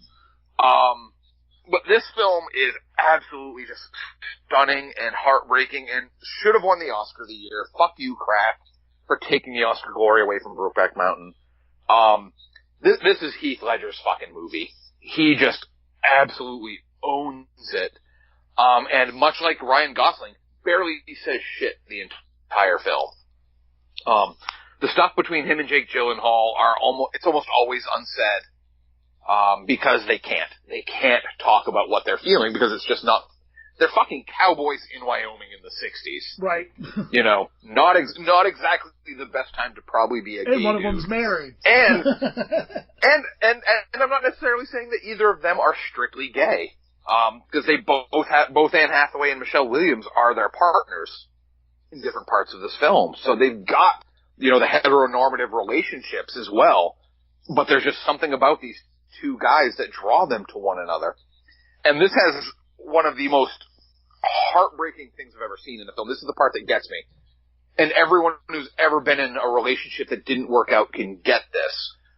Upon learning, spoiler alert for a 15-year-old film pretty much, when Jake Gyllenhaal dies, and Heath Ledger's character finds out about it, he goes to meet, I believe it was Jake Gyllenhaal's mother. And he goes into his closet, metaphor, and finds his jean jacket, Jake Gyllenhaal's jean jacket, and just goes to smell it. And it's fucking heartbreaking. Because, that's the moment he realizes he'll never be around this person again. And anyone who's ever been in a relationship with someone who's found a fucking sock they left behind. You go to move a dresser drawer. And there's a sock back there. That old band T-shirt that was behind the couch. An earring that had been buried in the couch. Of a relationship that you would put behind you. And then just that one object brings everything back. And it, ruins your fucking day. Because it's bringing up all these unresolved feelings, all these emotions that you thought you had put behind you. Just all of a sudden they're there again. And there's fuck all you can do about it. You've just got to kind of live with it right then and let it kind of kick your ass until you're over it again. That's what this film brought to me. That, the romance, the feelings that have been dormant, that have been pushed down, that all of a sudden are brought back and you have to fucking face it again. That's what this film brought to me. And I'm just bumming everybody out. It's a very cheery selection, now. Dan. I swear to God I've got some happier shit coming. I swear to God. Not much, but some.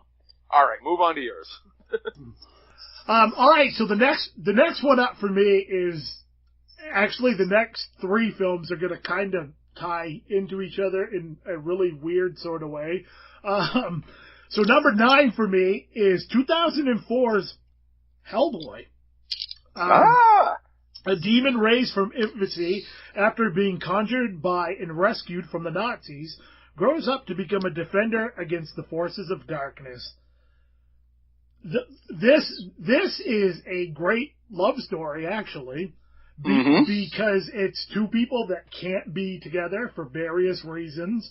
And very obvious reasons once you watch the film. And it's kind of sad and heartbreaking to watch why, the things that are pulling them towards each other are also the things, their differences that are pulling them towards each other are also the things that keep them from being together. Yep. I mean, quite literally, because Liz is a has the power of pyromania or whatever. So she has a tendency to set shit on fire. And the one person that's not going to hurt is Hellboy. He's the one person who can be close to her. But it's when her, when the whole thing is, it's when her emotions get the best of her, is when this power of hers manifests. So it's actually, I think it's actually a kind of a great love story. It's very depressing and sad, but it sure is. But it's a great film, and it's one that I do think that a lot of people would consider, as a film that you might not really consider as having romantic elements, but it's really there. I mean, again, it's also kind of a catalyst for what drives Hellboy.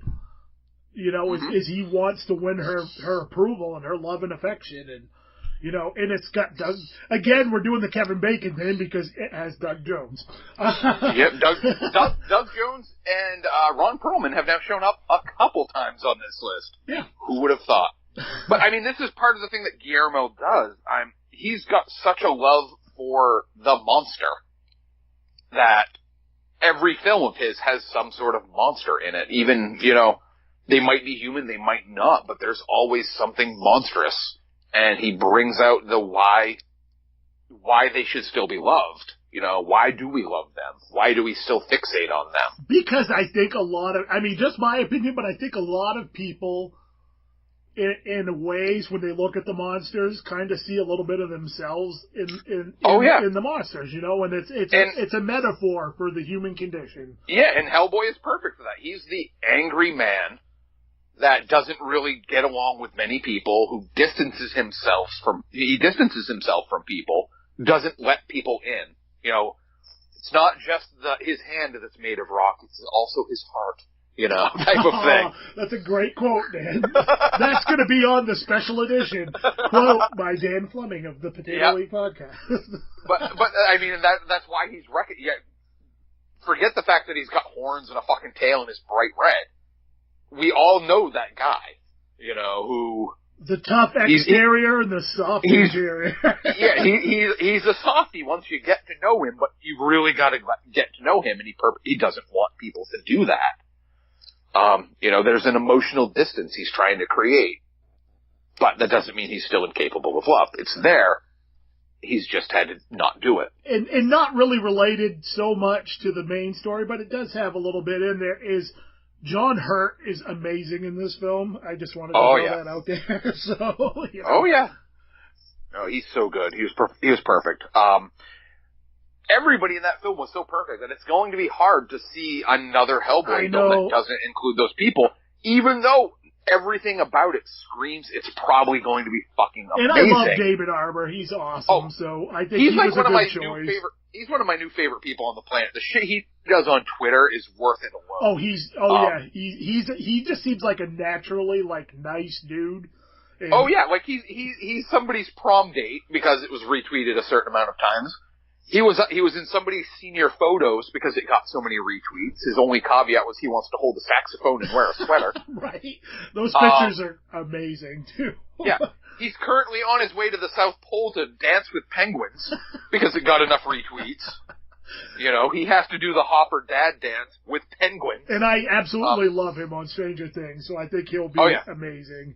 Yeah, I think I would have probably railed against anyone else being Hellboy other than Ron Perlman until I knew it was David Harbour. I was really bummed when I found out Perlman wasn't gonna, and Guillermo weren't gonna be, involved with it, but I'm holding out some hope because like you said, I do think it's gonna be good. I just hope I'm not let down.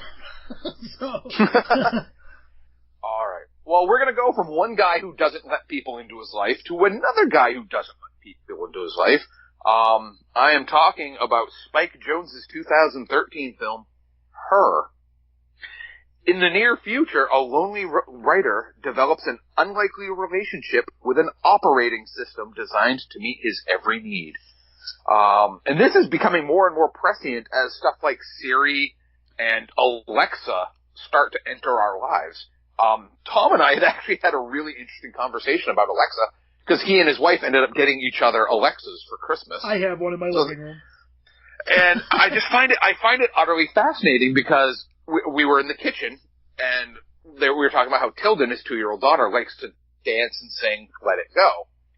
So we were just like, Alexa, play Let It Go. And next thing you know, Let It Go is playing throughout the house until he's dancing around and singing. And I'm like, I remember when I wanted a song, if I didn't own it on cassette, I had to fucking camp out near a radio waiting to hit record. Right. You know? And now you've got kids who are just like, okay, play this. And it plays that. And I'm like, what's that going to do developmentally? Where your needs are met so fucking quickly by something that doesn't really exist. And that's kind of what plays into Her. Spike, in the film, Joaquin Phoenix is just getting out of a relationship, and he doesn't know what to do. He's in the final stages of his divorce. He's a writer, so he's got a pretty solitary life anyway. And he falls in love with, Samantha, which is the operating system voiced by Scarlett Johansson. I would fall in love with an operating system voiced by Scarlett Johansson. That's the thing. It's like, I can totally understand this dude. He's looking for connections that humans just aren't going to be able to meet.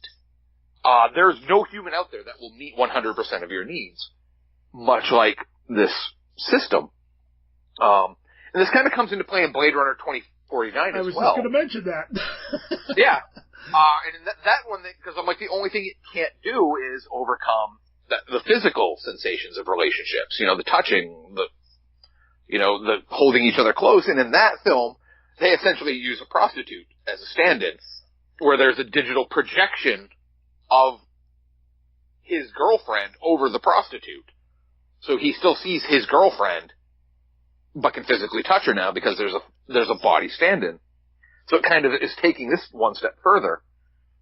But this is one of the things you often hear when it comes to internet dating is these people want to get to know each other first while there's a distance created. There's that distance, that safety that's provided by the internet where you can get to know this person without having to worry about physically and personally getting to know them in a physical way, not just sex, but having the person directly in front of you. But I think also that creates sometimes a false perception of the person we're talking to.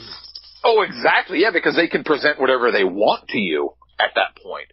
And that this film kind of deals with that, where it's like, here's this thing that he will never have to move on from her because she's not there. She's not real, but is still meeting a certain set of needs. But what happens once those needs can't be met? What does that do to you as a person? And Joaquin Phoenix was a perfect person for this because that dude can do conflicted really well. Oh yeah. God, it's hard to believe this film's already 5 years old and how quickly the world has kind of moved on to this technology. Well, there. That was my next one. Spike Jonze's Her. That sounds really interesting. This is great because I'm getting a large list of stuff that I need to watch now. Good. So Good. I'm going to kind of keep with the theme that I was going on a little bit here, in a way, because it kind of involves superheroes. And that is 2004's The Incredibles, which is like such one of my favorite animated films pretty much ever. Best Fantastic Four film we'll ever have. Exactly. I am so excited for the second one this year. I will be seeing that in the theater, and I'm gonna feel weird about probably being, a 40-year-old man watching it in the theater with a bunch of kids. But a family of undercover superheroes, while trying to live the quiet suburban life, are forced into action to save the world. I mean, just a fantastic movie. Probably my favorite Pixar movie, honestly. Mm-hmm. The relationship between Elastigirl and holy cow, I'm having a brain cramp. Mr. Incredible is awesome. This is a romance movie because it's about the relationship between them and the lengths they're going to and finding out what, that true love really means to each one of them and the family aspect of it. And it's an awesome movie all the way around. Mm-hmm. I agree. I can't sing the praises of that film enough. Brad Bird directed one of my other favorite animated films with heart, The Iron Giant, and has since gone on to work in live action and still make great films. But I'm so happy he's finally returned to The Incredibles. I've been wanting a sequel to that since it came out. Oh, pretty much, yeah. This is one. I have to suffer through 3 fucking Cars. I was just gonna say, come up with that. Come on. We're on like Cars number 8,000, and we haven't got the Incredibles reboot, sequel yet. But the I need to know more about Jack, damn it. Yeah, exactly. And like I said, I absolutely adore this film, just all the way around. So, yeah, that's pretty much all I got to say about that one. It's one of those films I think the majority of people listening to this probably haven't seen. So, all right, well, we'll go from one family kind of based romantic comedy to another one. This is, I think, the second most current film on my list. It's from this year, 2017's The Big Sick. Pakistani-born comedian Kamal Nanjiani and grad student Emily Gardner fall in love but struggle as their cultures clash. When Emily contracts a mysterious illness, Kamal finds himself forced to face her feisty parents, his family's expectations, and his true feelings. This is based on a true story between Kamal and his now wife, Emily. She does not play herself in the film, but Kamal does play himself. And what really sets this apart is this is a romantic comedy where half of the romantic duo falls into a coma about a third of the way into the film. So it's a one-sided romantic comedy for most of it. It almost turns into a romantic comedy with her parents. Because what happens is they go on a date, they get together, they're kind of a thing. Because he's Pakistani, his family still wants him to marry a Pakistani woman, so they're still setting him up with trying to force an arranged marriage on him. So, in much the way of most romantic comedies, they find a way to divide themselves. Every date that he goes on for his family with one of these Pakistani women, he basically keeps a photo of her in like a shoebox. And Emily finds the shoebox and is like, what the fuck? You've got this shoebox full of women, your parents are trying to make you marry a Pakistani woman. This isn't going to work out, so they break up. Shortly after, she contracts this disease and falls into a coma, and he's kind of called in because her friend, who they had a mutual friend, like, I can't be there. Can you take her to the hospital? So he's with her in the hospital, and that's when she falls into coma. And he still likes her, so he sticks around throughout the coma, at which point her parents come along, and they are played by Ray Romano and Holly Hunter. Phenomenal. And he has to essentially kind of win them over, and he does. He wins them over. Only his girlfriend is, this would be a typical thing if the girlfriend wasn't still in a coma. Right. But when she comes out of the coma, spoiler alert, she still remembers that she's pissed at him. She's like, we weren't together anymore. Go away. And now that in real life, because they're married, that it works out. But it was just a really interesting way to approach a romantic comedy where it's only one-sided for the majority of the film. But there's still that, he needs to win over his parents, towards his ass. He needs to win over her parents. Only, he's doing it on his own. Great film. Nominated, I think, for like a best screenplay Oscar this year. And I kind of hope it wins it because it's based on a true story, so it was real. It felt real. It had all the awkwardness of new relationships, all that other stuff that typically comes into play. That feeling out point of the relationship where you're trying to kind of get a feel for, the immediate family and the friends and everything, and trying to gauge where you stand with them and their preconceived notions, and trying to do it while dealing with a coma. This is another one. I haven't seen it yet, but this is on my queue to watch. It is free on Amazon Prime right now because it's an Amazon film. Yeah. It was financed by Amazon, so it went to Amazon really quickly. Yeah, and I put it on there just as soon as it popped up because I was like, and I'm a big Judd Apatow fan, so I know if he's backing well worth 2 it. Hours of your time. Yeah. It's directed by Michael Showalter. If you've ever watched any of the Wet Hot American Summer stuff, yeah, he's the creator of those. So it's got good pedigree to it. Cool. Yeah, good. Mm-hmm. The next film on my list, like I said before, I had 3 in a row that kind of tie into each other a little bit, and this is 1994's The Crow. I was wondering when this was going to appear based on your intro. When I listened to the intro, I'm like, okay, I know The Crow's going to be on there. While this movie is not perfect by any means, I absolutely love this film. Everyone our age has watched this film at least 10 times. Everyone. I've had this on every format. I bought this. Yep. I paid like $20-something for this for a used copy of this on VHS back when VHS was kind of not super readily available, especially new releases. Back when they were $100 a copy. I bought a copy of this from the video store when they had a used copy, and I think it was almost $20. So, in the synopsis for those of you, I'm sure because there's probably actually quite a few of you out there that may have not seen this one. A man brutally murdered comes back to life as an undead avenger of his and his fiance's murder.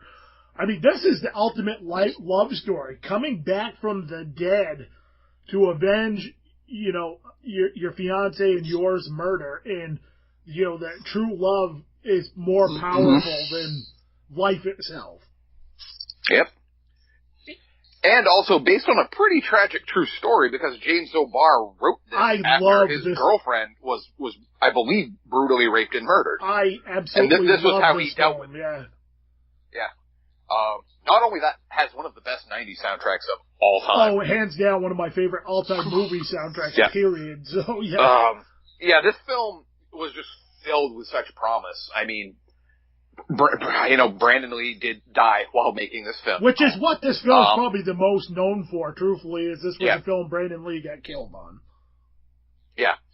But, that film was just, like I said, I've watched it a million times. I don't own it on Blu-ray yet, but I have my double disc DVD that came out like special Miramax collector's edition. Got the soundtrack. I've had the same copy of the soundtrack since I was 16. Me too. Or no, 18. 18. When did that come out? 94? 94, yeah. Yeah, I mean, Christ, I can't even tell you how many times remember, this got you know played. How many times I listened to this on the bus to baseball games where you're riding together, to baseball games together, so. Back when you had to carry a wallet full of CDs, to to listen to music. This was that. Everybody had a copy of this. Everybody had a fucking copy of this. Yeah, this and the Judgment Night soundtrack are probably like my two of my favorites. So. Yep. Yeah. This whole film, I mean, the whole reason for this story is love. So this, you can't really go much more perfect if you want action. No. And there are plenty of, quotes about love in this film. Plenty. Oh, exactly. And, for those of you not familiar, there's a couple of them from the same piece at the beginning of the episode. Yep. So go back and listen when you're all done and see if you can pick out what films Good those choice. came from. I think I got most of them. All right, my next number. Wow, we're down to number 6 already. Yeah. 1990s Wild at Heart. David Lynch film. After breaking parole for self-defensive manslaughter, Sailor Ripley and his girlfriend Lula Fortune head down the highway for sunny California. Lula's mother sends out a private detective and a hitman after them. Sailor and Lula encounter an assortment of extremely bizarre people while discovering hidden secrets about one another. David Lynch film. Yeah, very much a David Lynch film. Very much a David Lynch film, based on the novel by Barry Gifford, who is an odd individual himself, starring probably the most odd mainstream actor of our era, Nicolas Cage. Yep. And this film has who's really weirder in it? Because, like, you've got Nicolas Cage, Willem Dafoe, Kristen Glover. fucking Glover. Yeah. It's like, okay, holy and shit, Laura, those three guys Laura were Dern in the is same the main, room. Laura Dern's the main female lead, right? Yeah. And then you've got, like, Harry Dean Stanton. It's just full of those guys where you're like, oh yeah, it's that guy who plays a weird guy in everything. Amazing character actors. Yeah. This film is full of amazingly weird character actors who most of them you probably can't name. Right. This has never got a Blu-ray release, has it? But it's coming out. Shout Factory. Oh, sweet. Just announced. So it's going to be a great Blu-ray release. I will be picking this up for sure. Yeah. David Lynch films are notoriously tough to pick up on Blu-ray. They either get put out by Criterion or they don't get put out. I'm still waiting on there's a Blu-ray of Blue Velvet, but it sucked. There's yet to be a Blu-ray of Dune.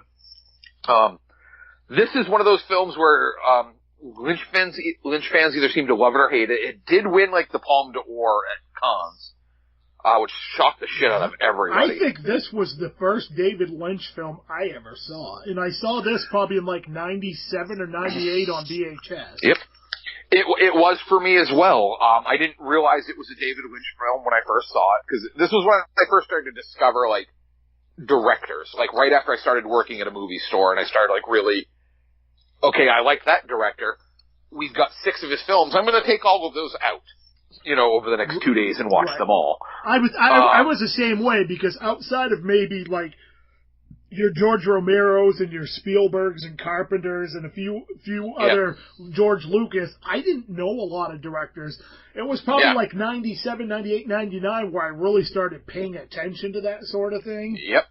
Yeah, and I was really lucky because, again, I worked at a movie gallery, and I worked at a relatively good movie gallery, so we had a lot of stuff. Plus, I worked with my now friend Gibran, who is also a film fan, and we pretty much could just give ourselves film schools while at work. We'd be like, okay, IMDb had literally just come out when we were doing this. That's how old this shit was. See, 96, 97, I worked at the A&B video store in town. Mm-hmm. So we got free movies as long as they weren't new releases. So I used to take stuff home, 2 or 3 movies home, every night basically. Exactly. And that's what, at Movie Gallery, as long as within the first 30 days, we couldn't rent out a new release. That was the same with we us, we could rent it, we could take it home before it got released. So if it came on a Friday and they got released on a Tuesday, we could watch it over the weekend. But other than that, Movie Gallery had huge old, library films where I could rent out 3 a night for free. The only thing I ever got early, I did. The only thing I ever got early was a copy of Volcano that I got to watch a week before it came out, so. Oh, man. See, Movie Gallery would get screener copies, so we'd get stuff 3 months in advance sometimes. That's what this was. It was a screener. They would copy, They would either switch to black and white for a bit, or they'd have, a watermark on them.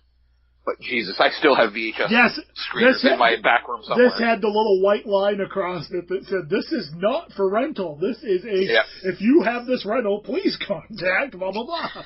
Which is funny because one of my top 5 films is a film that I first got to see on a screener that I still have. So that'll be a good thing when we get into there. But 1990s Wild at Heart. Just a balls-out wild film driven, kind of a precursor, even though it's pretty much around the same time, a precursor to Natural Born Killers. Yeah. Where it's that young couple who are gonna do what they need to do in order to stay in love. I wouldn't have put that connection together till you said that. But now that you mention it, You're welcome. Yeah. Well, it's been so long since I've seen that. I was just like, I'm glad you brought that up because that's such a this good is one of my movie. superpowers. It's one of my superpowers that I can connect films like this, but it does me absolutely no good in real life. Yeah, yeah. It makes me fun at parties, but that's about it. That's like me remembering song titles and bands. But yep. So before we get into my top 5, the last film coming in at number 6 for me is 1997's The Fifth Element. Oh, yes. In the colorful future, a cab driver unwittingly becomes the central figure in the search for a legendary cosmic weapon to keep evil in Mr. Zorg at bay. The Gary Oldman tie-in.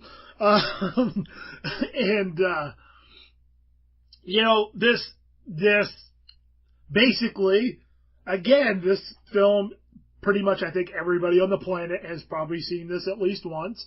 But the whole thing is love is the fifth element.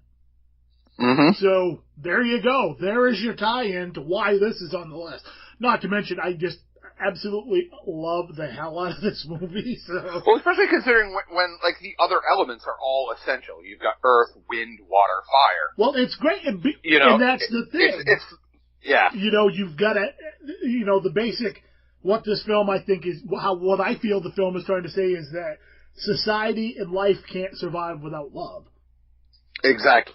Yeah, you're taking the metaphysical and attaching it to the physical. And, this was the film that I pretty much fell in love with Mila Jovovich in, so, yeah. Oh, who could blame you? Who could blame you? Linu Dennis. And what's funny is this film, again, is 20 years old. I still hear people do the whole, at random times, multi-pass. She knows it's a multi-pass, that whole thing. You always, especially when I used to do a lot of, when I had a lot of shows and stuff going on, and band members would have laminates, and they'd be like, here's my pass, and I couldn't help but saying, multi-pass, and usually somebody would chime in with, he knows it's a multi-pass, so it's just, so true. Such a fun movie. It's a good blend, though, of, there's some comedy, a lot of action.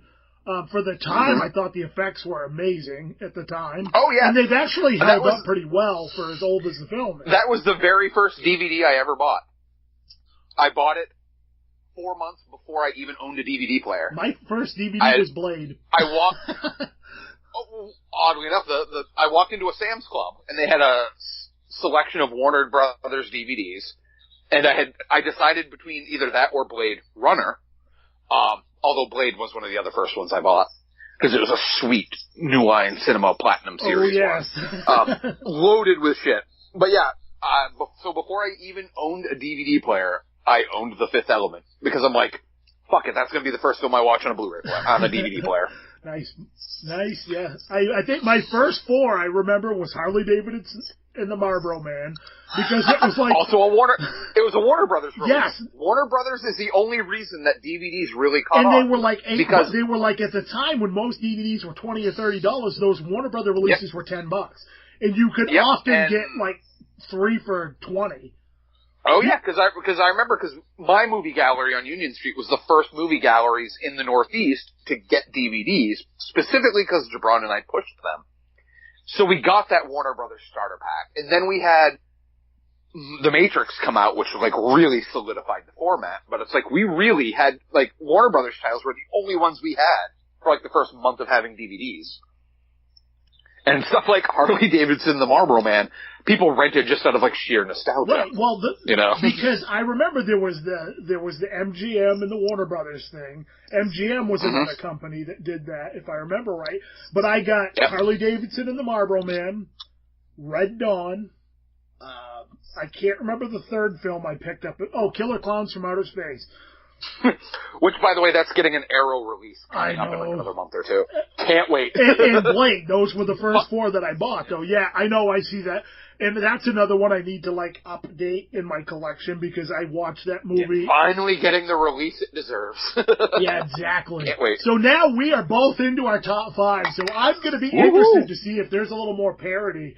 Because so far, we've pretty much avoided each other on this.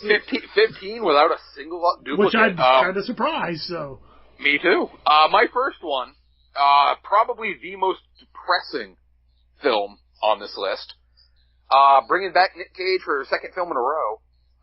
1995's Leaving Las Vegas. Ooh. Ben Sanderson, a Hollywood screenwriter who lost everything because of his alcoholism, arrives in Las Vegas to drink himself to death.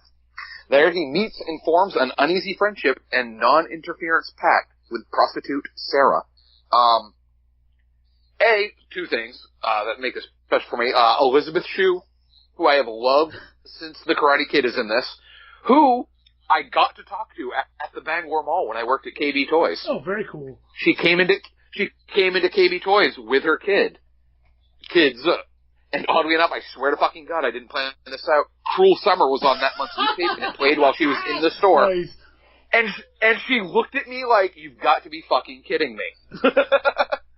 And that's actually what led me gave me the confidence. And I would have had to run across the hall to Suncoast Video and grab a copy of Adventures in Babysitting. I did. I tried to. They didn't have Adventures in Babysitting or Cocktail. Leaving Las Vegas on hand. You could have grabbed Cocktail. The only thing they had. No, seriously, like, the only thing they had was fucking Hollow Man. And I'm like, I'm not having her sign a copy of fucking Hollow Man. I will go without her autograph. I will not have her sign Hollow Man. But I actually had a really good conversation with her about Leaving Las Vegas because I still think she was robbed of the Academy Award for this film. I mean, it went to Susan Sarandon, so you can't complain too much. But Nick Cage got it for his. And his role would not have been as effective without hers. Because she has to play the woman who accepts him and doesn't get the flash. He got to play drunk and crazy the whole film long. And she had to be the quiet one. And she does it so well that you believe that, yeah, she accepts him completely for who he is. Even as he's drinking himself to death, which, spoiler alert, he succeeds at. This isn't one of those films where they change their minds halfway through and go off to live a happy life. Right. This film has no happy ending to it whatsoever. This film it's an emotionally devastating film. And just well worth all the accolades it got. It kind of bumps me out that she did not get another big Hollywood boost after this, because she so should have. Instead, she gets to be in Piranha. I was just going to say, she was in Piranha. That was the last thing I saw. Still stoked that she got to be in Piranha, but, she's from Maine. Both her and her brothers. So, got that little bit of Maine connection to it. I did not know that. Yeah, her parents still live in the Hamden area, I believe. What is it with Hamden and, mega superstar people, Dana White, I don't know, man. Just is, but, that film was just so fucking good and heartbreaking. Again, there's another one I haven't seen. Do not watch it if you want to get laid after the film. Which is odd, because it actually, if I remember correctly, came out around Valentine's Day. And my girlfriend at the time, we had to either decide between to go see that and Dead Man Walking. And I'm like, well, fuck, either way, the mood's ruined. Hey, but you never know. This could make you look at your partner and go, see, shit could be way worse. This is happy. Oh, yeah. Let's make love to celebrate. I am not drinking myself to death currently. So, right. Number 5, Leaving Las Vegas. All right. Number 5 for me is another horror comedy, and that is 2004's Shaun of the Dead. A man decides to turn his moribund life around by winning back his ex-girlfriend, reconciling his relationship with his mother, and dealing with an entire community that has returned from the dead to eat the living. Again, this is another film. Love plays, his love for Liz. He risked everything, his own life, to save Liz and go to the Winchester and have a pint. This is my favorite of... Actually, I'll be honest, this probably isn't my favorite of the Edgar Wright trilogy. Hot Fuzz probably overtakes Shaun of the Dead just a little bit. I have this weird soft spot for Hot Fuzz. I don't know why. But, because you grew up on 80s action films like they did. Yeah. So and I watched a lot of PBS, so I love that dry British humor that is so rampant throughout that film. Yep. But yeah, Shaun of the Dead, it's pretty much become a, it's become a pop culture, phenomenon film that people know what you're talking about when you reference certain things from that film. So, oh yeah, like I said, I'm not going to go too, as I've said several times, I'm not going to get too deep into it because I think probably everybody on the planet has seen it. If you haven't, you need to rent this one for Valentine's Day. And watch it because it's amazing. And it's one of those horror comedies that works really well as an actual horror film as well. Oh, definitely. Because there's so many. Yeah, I mean, there's jokes galore, but I mean, it works. There is so many. There's so many nods to different horror films throughout that horror nerds are just like, oh yeah. Oh yeah. I mean, every time I watch it, I've probably seen this film 30 or 40 times by now. And I still occasionally will pick up something I missed. Oh, and I still crack up every time that he says, "We're coming to get you, Papa." Every time. I fucking lose my shit every time. Oh, yeah. I know it's coming. Doesn't stop me from laughing. And again, this is a film that's very much a metaphor about how oblivious society is to what's going on around them. I mean, there's so many things in this film that, but it does it without being preachy. Oh yeah, which is why I think it's just one of those things you pick up on, Exactly. So that was my number. That was my number 5. All right. Well, we're gonna move on to probably the funniest one of my list. Kevin Smith's Chasing Amy. Oh, great movie! I forgot all about it. This hit me at a perfect time of my life. I was early 20s, young man. Didn't have a fucking clue really about relationships still. Had just come back from Boston where I had first had real exposure to lesbians and gay people. Not that we didn't have that in Milo, but it just wasn't prevalent. It wasn't open. It wasn't very open. I could not imagine growing up gay in Milo. How fucking hard that could have been for the people that I now know did. Oh yeah, same here. Back in our days. And I'm like, holy fuck, how did you not fucking go insane? But then I moved to Boston where it was fucking everywhere. So I finally got exposed to that and I'm like, oh, fuck it, whatever, this is cool. And then I get Chasing Amy, which, was Kevin Smith's first, I'm gonna say grown-up film, even though there's still a million dick jokes in it. Right. It had, the two main characters were comic creators, so I dug on that. It's like, oh wow, this is one of the first movies that shows that being a comic creator is an actual fucking job. But you've got pre-fame Ben Affleck still, he had just had, Good Will Hunting, so he was starting to become famous.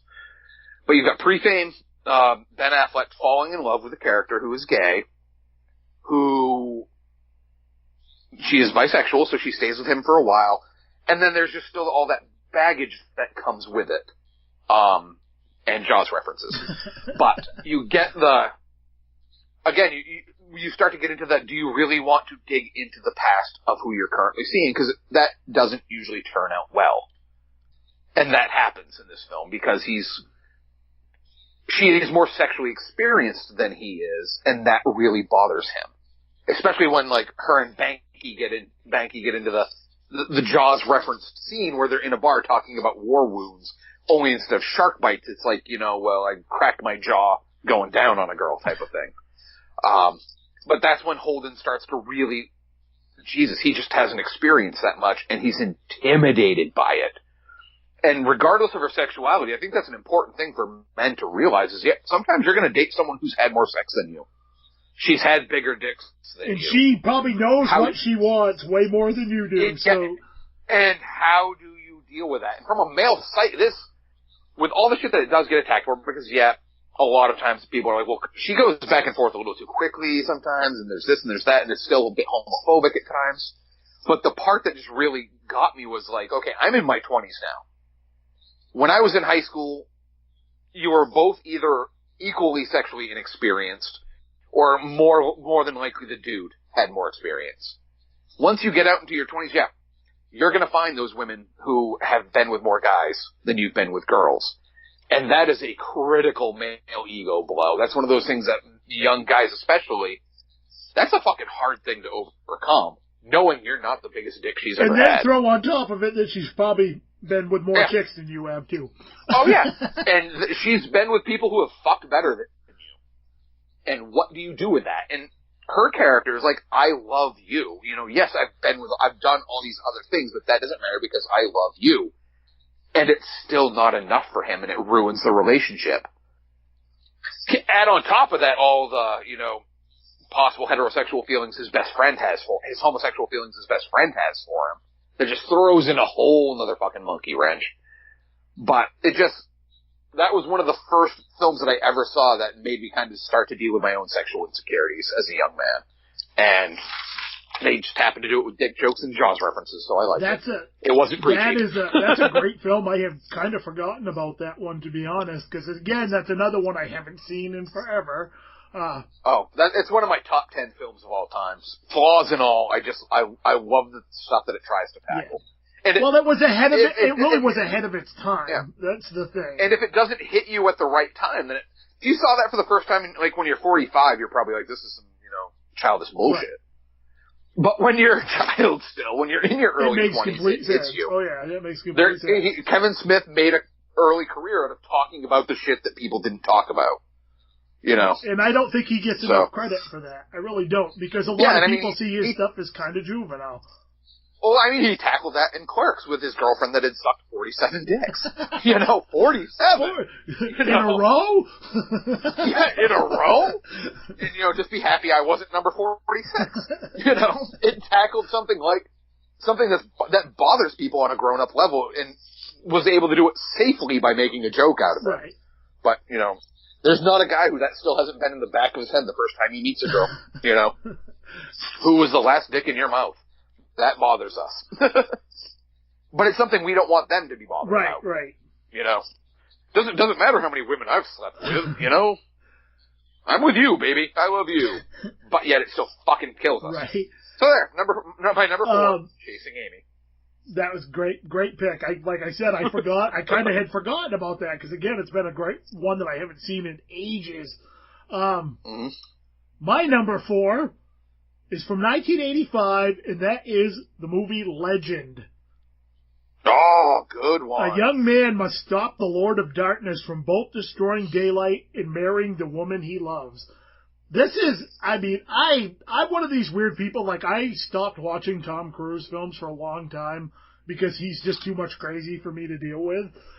He is a whole lot of crazy. But I kind of gone back, but this film, no matter how crazy I think he is, I always love this movie. I saw this. It's one of those I always forget about, even though it's a fucking Ridley Scott film. I always forget that it's such a beautifully shot. Lord of Darkness. It's such a beautifully shot movie too, and I mean it's one of those films like I grew up on. You know, watching this on HBO back in the day was oh yeah. You know, I saw this more times than I could count growing up, and just. It was my introduction into fantasy films, really. I mean, like straight up non-sci-fi fantasy type films. But this probably like along with Labyrinth and The Dark Crystal were like staples of my childhood.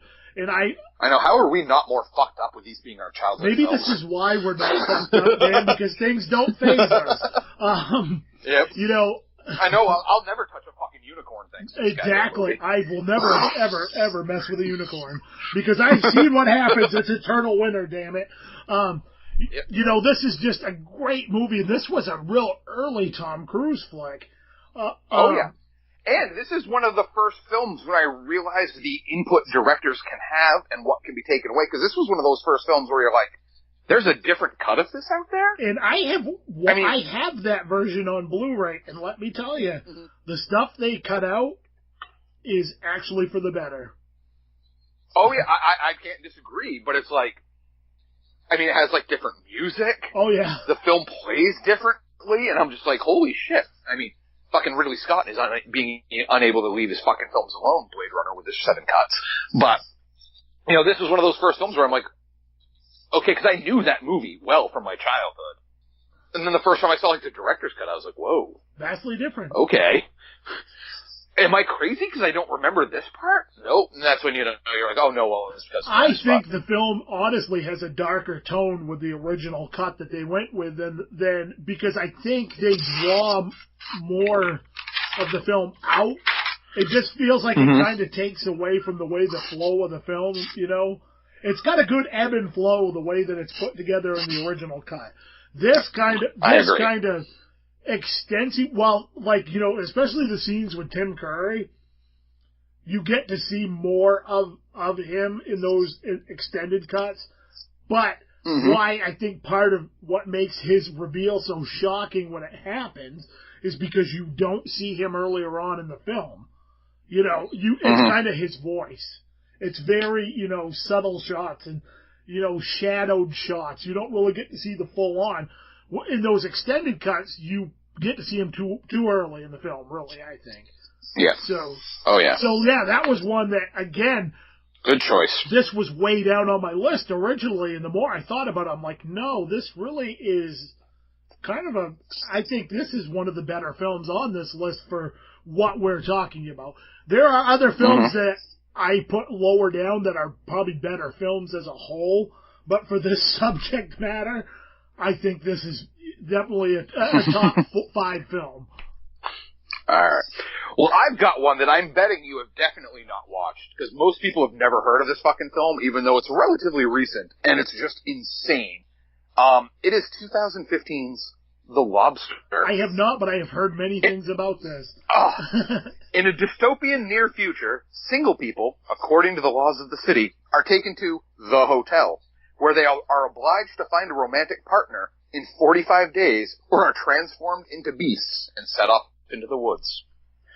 And the title, The Lobster, because this is Colin Farrell, he decides that if he can't find a romantic partner, he wants to be turned into a lobster, because lobsters mate for life.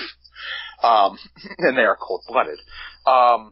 This film has some of the most wacky concepts, but they play it completely fucking straight, which is the genius of it. But it really touches on, like, just how society pressures people to couple up. Like, literally in this film, you have a countdown. You have 45 days, or you're turned into a fucking animal. And who can find true love in 45 days? Especially, like, Colin Farrell's character, his wife has just divorced him. So he's been with someone forever. So now not only does he have to get over his ex-wife, he also has to find a partner. So he goes to the hotel, brings his brother along with him, who is now a dog. The dog doesn't, like, talk or anything like that. It's just, you know, he's always like, he introduces the dog as his brother. Oh, and this is my brother. And it seems normal, I'm sure, because it's... And it seems normal. But what they also have to do by living in the hotel, they have to go out into the woods every day and hunt people who have run away. Because people run away from the hotel, obviously. And for every person that you capture, you get, like, another added day onto your stay. So it not only it encourages you to not only, you know, stay in the hotel a little longer, but actively try to catch the people who have run away. And on one of these times when he's out hunting, he runs into Rachel Weisz, who has run away. So of course he falls in love with her, but can't be with her because she's living in the woods, he's living in the hotel. Him and another person who are living in the hotel who are running low on days decide to pretend that they're in love so they won't get turned into animals. That goes wrong. You'll never see another movie like this, I'll guarantee. Everybody I know that has seen this just said it's one of the weirdest films you will ever watch. Oh, it's so true. So true, but it's wonderful. I mean, it's got Colin Farrell, Rachel Weisz, who are both awesome actors in pretty much everything. I'm forgetting a couple other people that I know are in it. Shit. Anyway, everyone in it is awesome. It's directed by Yorgos Lanthimos, who had another film this year that kind of defied expectations, also with Colin Farrell, The Killing of a Sacred Deer. Which I want to see that, too. I've heard that's excellent. Really good. Really good. This guy's a guy to watch because he's obviously making the fucking films he wants to make. Right. He writes and directs his own movies, and they're weird. These are not movies that will get a large release. But they're going to have a solid following. That's the thing. Those are those type of films, you know? Yeah. And The Lobster is currently on Amazon Prime for free. Oh, cool. I did not know that. No excuse not to check it out. So yeah, my number 3, The Lobster. My number 3 was a huge smash hit, and everybody on the planet's seen it, but I adore this movie, and that is 2005's Walk the Line. Oh, yeah. Chronicle of country music legend Johnny Cash's life, from his early days on an Arkansas cotton farm to his rise to fame with Sun Records in Memphis, where he recorded alongside Elvis Presley, Jerry Lee Lewis, and Carl Perkins. Again, I'm not going to spend a lot of time on this because I think everybody's probably seen this film, but, this is another one of those real-life love stories that's based on a true story, between Johnny and June. I mean, it's such a famous story, but Joaquin Phoenix and Reese Witherspoon were amazing in this film. All the praise and accolades and awards they won were well-deserved. And this is just such just a wonderful film. And it also, I will say this film kind of rekindled my love of Johnny Cash, because I grew up listening to Johnny Cash because, my mom and dad and family were big into Johnny Cash. So this kind of rekindled my love, and it made me look at a lot of his songs and things from a different perspective. Yep. So. Oh, yeah, such a good movie. Such a good movie. Great soundtrack, it's just a classic film. And again, like I said, it's one of those ones I think it's safe to say most everybody's probably seen this one. If you haven't, you definitely need to watch it because it's so good. And then watch Dewey Cox afterwards. Walk Hard. Just immediately after, because you will appreciate Walk Hard way more after watching Walk the Line. Great film. Well, this kind of ties into mine, because my next film, my number 2, is also musically based. 2001's Hedwig and the Angry Inch. Oh, that's another one I haven't seen in forever. Hedwig, born male as Hansel in East Berlin, falls in love with an American GI and undergoes gender reassignment surgery in order to marry him and flee to the West. Unfortunately, nothing worked out quite as it was supposed to. Years later, Hedwig is leading her rock band on a tour of the U.S., telling her life story through a series of concerts at Bilgewater Inn seafood restaurants. Her tour dates coincide with those of arena rock star Tommy Gnosis, a wide-eyed boy who once loved Hedwig, but then left with all her songs. This is anything but a typical love story, because A, the lead character is transgender, and a rock star, kind of, in her own mind, as she often puts it. The Angry Inch in the title leads to exactly what you would think it is after a botched gender reassignment surgery. But Jesus, this movie, the music in this movie is fucking amazing. These songs are great. Written and directed by John Cameron Mitchell, who also wrote the play, which it's based on. The play's had a long-standing run. I was going to say, I thought this was based on a play, but... Oh, yeah, Neil Patrick Harris was in it just like a year or two ago. Nice. I love Neil Patrick Harris. Yeah, all kinds of people have done it. It's just a phenomenally cool story. I mean, when you get right down to it, it's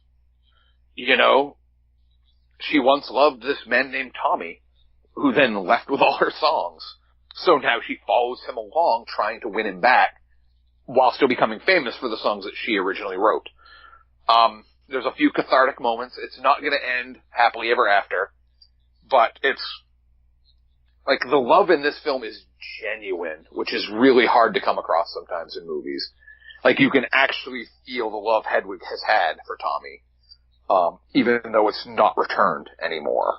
And the stupid stuff that people sometimes do when the love is and especially when the love is no longer returned. Right. Then it becomes stalkerish. You do some. Yeah, well, I mean, following him cross-country and playing in restaurants across from the arenas where Tommy is playing, That's some crazy That's where shit. Restraining orders come in handy. Exactly. But just a phenomenally cool film. And the soundtrack is constantly on rotation. I love the soundtrack for it. Just one of those films I worked at the movie store when it came out. It had an interesting looking cover. I had no idea what to expect of it. So I just popped it in and I was like, yep, this is a film I'm going to tell people about every chance I get. Love this movie. again, this is one I have seen bits and pieces of, but I've never actually watched the entire film. I caught I think like the first 15 minutes one time way back, and I can't remember what the hell it was on, and it might have been on the Independent Film Channel or something. And I watched it, and I was like, this is weird as shit, but this is kind of a cool story. And I think as someone who's been in bands, you would definitely recognize a lot of the shit. Like, you know, you're all in a cramped van. You know, you're all sitting in a laundromat practically in your underwear because you're washing all the clothes we didn't wash our clothes. We just would wear the same shit for 2 or 3 days and smell really bad. You know, after being in the cargo van lined with shag carpeting. Everybody's in the same hotel room while you're rotating who gets the bed that night type of thing. Oh, yeah, sleeping on the floor. While someone's asleep on the floor and others on the chair, you know. Yeah. It rings true when it comes to that type of stuff. Yeah. Hedwig and the Angry Inch. Everybody watch it. So that was your number 2 film. My number 2 film is one I think you like this film. I'm betting a safe 100% bet you like this film. And that is 1987, The Princess Bride. Oh, yeah. See, that one to me is it's too romantic, so there's no way I would have put it. Yeah. That movie transcends everything else. This film... I can't categorize that film as anything. No, and that's the reason I put it on there, because I really debated about putting this one on here for the simple reason, like you just said, it's almost too romantic. But at the same time... that film is everything. But at the same time... Right, it's an action movie, it's a comedy movie, it's a romance film, it's a fantasy, It's an Andre the Giant It's an Andre the Giant vehicle. I mean, Carrie Ewells is amazing in this film. Wallace Shawn. I mean, come on. Can you ever hear the phrase inconceivable again without thinking of him? Oh, no, every time, you know, or every time I hear somebody say, as you wish. Oh, yeah. And you say that to a girl when you first meet her? That fucking wins the hearts right there. Feel like you're just starting to date a girl and she says something and you go... Now this is... Because she's seen that damn movie. Now this is the film for you youngsters out there who maybe aren't super familiar with this. If you're going on a first date or a date with a new love, go get a copy of this movie and watch it with them. Yep. And we will accept donations and thank yous after the fact because it's that film, okay? It's just I'm just gonna leave it at that. I'm not gonna explain further. But will you agree with me on that one, Dan? Oh, I will 100% agree with you on that. I own the fucking book. I own the fucking Blu-ray. Yeah. That film is just cinematic fucking magic. That film is why movies that film, you know? Again, this is a film that is in my top 20 of favorite films of all time. I love this movie. Oh, yeah. Definitely. Again, this is another HBO staple for me. Yep. Oh, yeah. It was always on. Yep. Always on. I loved it because Fred Savage was a Cubs fan. There was a Cubs fan. And that was right during the heyday of the Wonder Years, so I mean, come on. Oh, yeah. Yep. Yeah, that's one of those films like you could watch it with your mom, you could watch it with your friends, you know, everybody I've never met anyone who does not like that. I don't understand, like, everyone because there's something for everybody in the film. That's the thing. This was like one of those rare films that can pull off basically every genre known to man. And it works. And it doesn't seem like doesn't seem like polluted with too much. It works so well together. Yep. You know, and I want to. And it's one of those films. As soon as you hear it, you want to watch. Oh, exactly. I think I probably will after we're done. Like right now, I'm like, well, shit. I'm gonna watch. I think I am too. But you know, I want to throw this out there because I was thinking of this when I was putting this list together. You don't suppose that a lot of, I know it's not the same thing and it's very different, but I kind of get the feeling that was a lot of inspiration for Xena Warrior Princess. I would, if it's not, I would love to hear it. Because, I mean, you really think about Xena and how that whole show plays out, I know they're two very different things, but there's gotta be some sort of a weird connection there. I don't know. Sam Raimi's of the age where, Princess Bride came out when he was probably in his early 20s. Right. So he created Xena. So maybe there was something to it. Going, hey, I can make this show that's a little bit of everything. And, and that's where I think of them in the same categories because they were action, comedy, drama, romance, fantasy, everything thrown into one. That's where they connect. Not so much with the stories, but other than maybe the unspoken love between Gabrielle and Xena. But that's, Yeah. So, I am very interested to hear what your number one is. Well, we might get through the entire top 20 without crossing over here. And even if we do, it'd be impressive that it got all the way to our number ones. But for my number one, it's in the title of the film. True Romance. Oh, dude. Directed by Tony Scott, written by Quentin Tarantino. A lot of people forget about that part. This was like one of Tarantino's first screenplays that ever sold. Stars Christian Slater and Patricia Arquette as a group of young lovers on the run.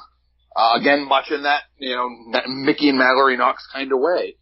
But, she comes into his life at a Sonny Chiba movie marathon, which just any movie nerd is automatically like, and he's even like, you watch Kung Fu? There's that, even though at that point she's a hooker, it doesn't, and she was paid to meet him there. But then she slowly starts to fall for him. And I saw that movie when I was 18, like right at the right time, where it's like, I am not going to be happy unless I find someone who looks at me the way Alabama looks at, him in the comic book shop. When he's he's in the comic book shop and he's going through the comics and talking nerdy comic shit to her. And she's like, she looks at him, there's just that look where it's like, yeah, she likes him. I mean, that movie has everybody in it. Everybody. You've got Dennis Hopper. You've got Christopher Walken. You've got fucking James Gandolfini. You've got Val Kilmer as Elvis. You've got Brad Pitt as Floyd, the wasted, roommate of Michael Rappaport. Oh my god, I forgot Michael Rappaport was in that. Oh yeah, you've got fucking Bronson Pinchot. I mean, that film's got a little bit of everything in it it's bloody, it's violent, but it's also funny and slightly, it's got Val Kilmer as kind of the ghost of Elvis. That should tell you that it goes a little bit weird in some spots. This is one of those films, like, I saw this before I knew who Quentin Tarantino was, and I haven't seen it since my original viewing. Oh, that's one of those films I watch all the time. All the time. That, for me, is what? Minus, the shooting and whatnot. But, that movie's... That's what love is. You're willing to do what's necessary for the people you love. And, take chances and do things maybe you wouldn't have done before.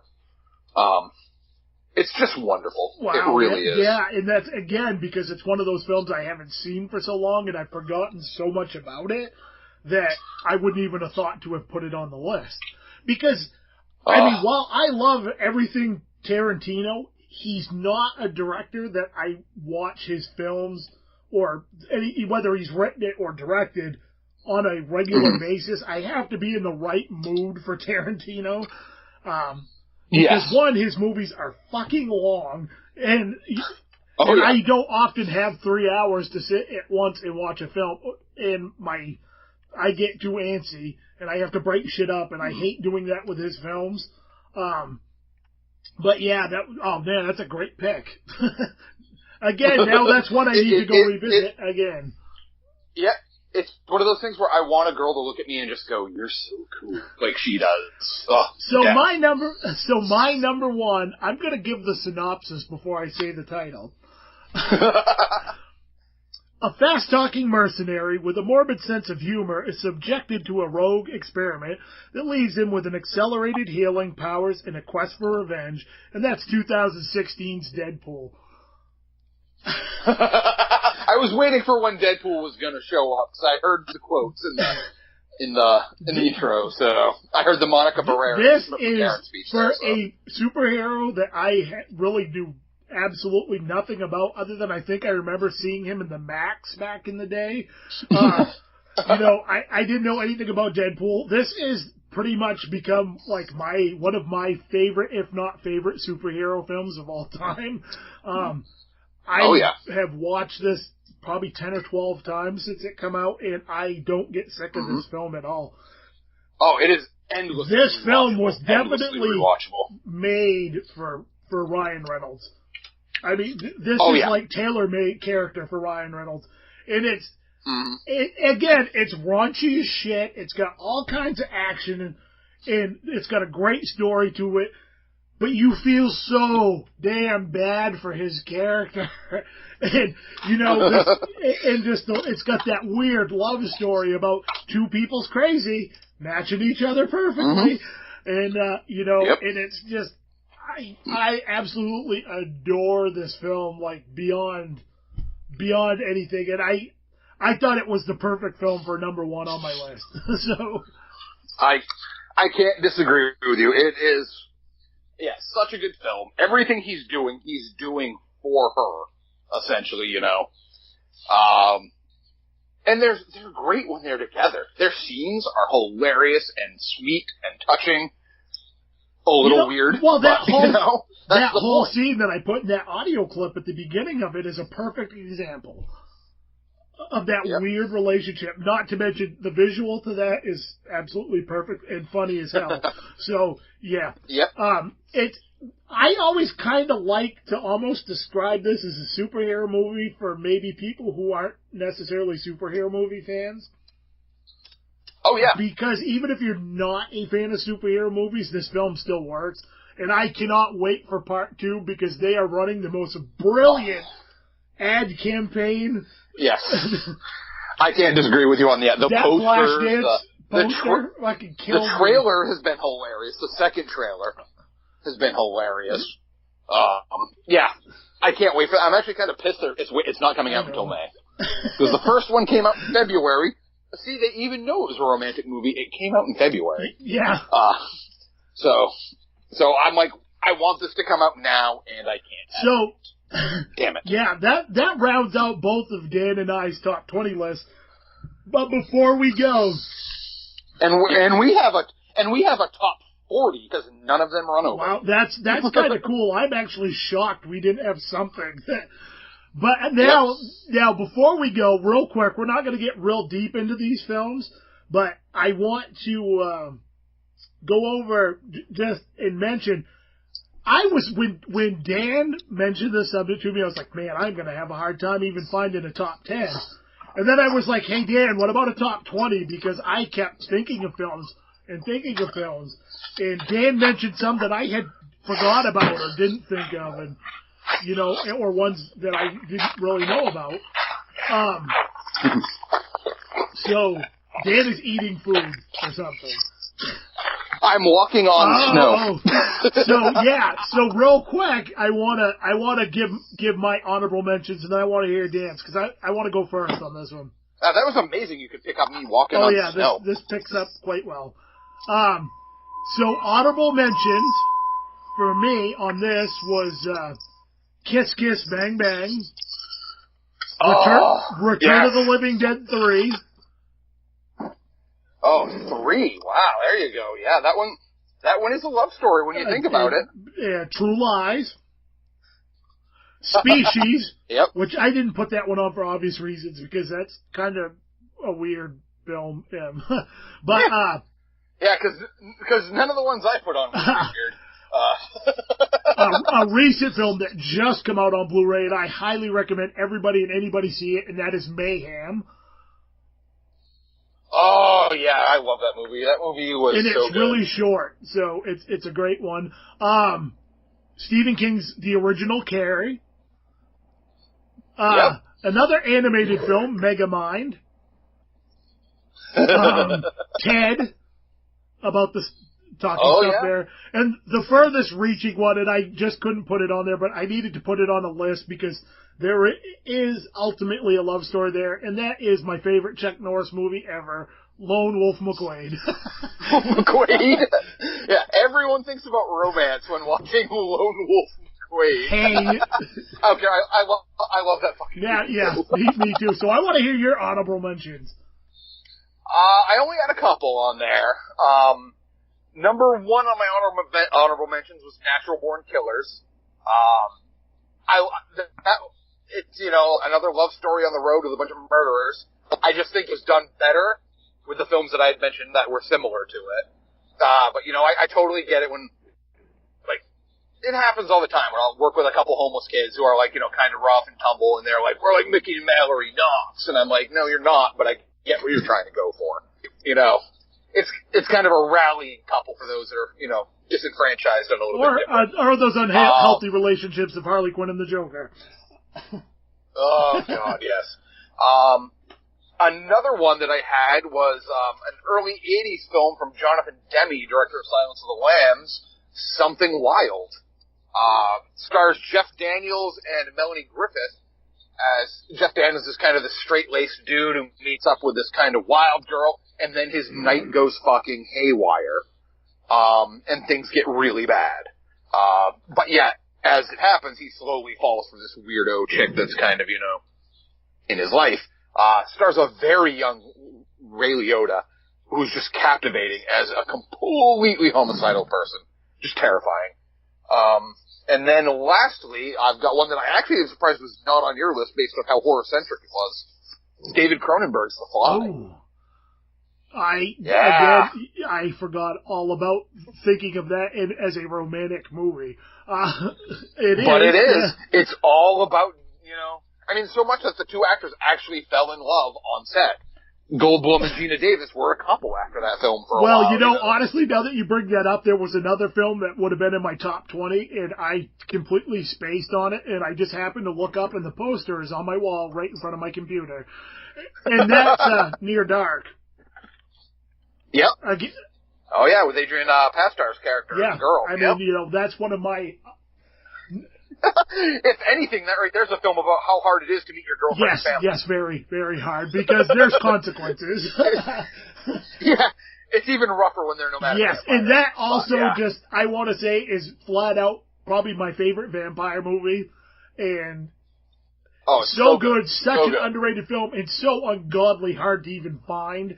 But if you can find Near Dark, definitely watch it, because it's amazing. Yeah, I've got a Blu-ray edition, but I'm waiting for, like, a really good, like, Scream Factory or Arrow Video to do, like, the version it deserves. My buddy, Pete Farrell let me borrow his copy, so I have that at the house right now, but I'm definitely waiting for, like, a super special edition release, because I will buy that, like, day one. Yeah, my edition I got for, like, $6, because there's just not much on it. It's not even a very good transfer. I had the awesome Anchor Bay version with all the extras at one point in time, and unfortunately, as I said many times, I had a small movie migration back many years ago because of financial things, and I lost a lot of movies that I had to give up because I needed oil. But, so is adulting. But, so, dude, thank you very much for coming on to do this show. Before you go... My pleasure. This is the longest, hands down, the longest episode of this podcast ever. Dan's like, this is like half a normal episode for us. I'm like, this is only 2 hours. Yeah, Tom and I do like 4 sometimes. But before we go real quick, make sure you guys go check out the Potato League podcast, which Dan co-hosts with our friend Tom Crosman. Great show. I look forward to every week. We essentially talk about the nerdiest shit ever, if that's what we do, and go on wild tangents. That sometimes we don't. They cover a little bit more of a bevy of topics than I do. We tend not to be terribly focused most of the time. If you have ADD, that is the show for you. I want to thank my sponsors, the Maine Cannababes, real quick. Go check out maincannababes.com. Again, I know I've said for like a month and a half now I need to make a new ad spot for them, but I'm trying to work some things out to get a new ad spot so it's kind of relevant. And there's all kinds of cool stuff with them going on. Where can everybody check out Potato League Podcast? The normal venues? We are available on both iTunes and Podbean. I know we're not yet in the Google Play Store, because I actually had someone tell me that the other day, and I'm like, oh, fuck, we're not. So hopefully soon we'll be in the Google Play Store. Yeah, I'm working on getting Average Joe's Drive-In on like Spotify and a few other places as well. But if you want to support the show, go check out my Instagram, Thomas Washburn Jr., Twitter, TWJ Author, Facebook, Average Joe's Drive-In Podcast, or ThomasWashburnJr.com. If you really want to help the show out and throw some money my way and get something out of it, or if you have Amazon Prime, you can read my books for free and I get paid. Go to Amazon and type in Thomas Washburn Jr. All my books are available there. You can also buy physical copies if you're not a Kindle person. So that money goes back into the show and helps me pay for hosting and upgrades and all that sort of stuff. Be sure to check out Potato League Podcast. Again, you can find them on Facebook. Dan is on Twitter. I'm not sure if Tom's on Twitter or not. Yeah, I rarely ever talk about anything show-related on Twitter. So it's mostly just the Facebook page, the Potato League Podcast Facebook page, where we talk show stuff. So support that show and add them. And again, dude, thank you very much for coming on and killing like 2.5, 3 hours of your day with me. And this was a lot of fun. Hey, it's what Rainy Sundays are for, man. Rainy Sundays are meant for this shit. It was a lot of fun. And so for everybody listening, thank you for listening to Average Joe's Drive-In. I am your host, TJ Washburn, and with me this week, Dan Fleming, and we will see you sexy animals on the flip side. It's intermission. Rise and stretch time. Time to refresh yourself and visit our snack bar. Got a yen for hot popcorn? Your favorite soft drinks are sparkling cold. The juicy Frank sizzling hot. There's delicious coffee, freshly brewed, and all kinds of ice cream and candy to tempt you. Showtime will be announced loud and clear to get you back to your car in time. So stretch your legs. Come to the snack bar now.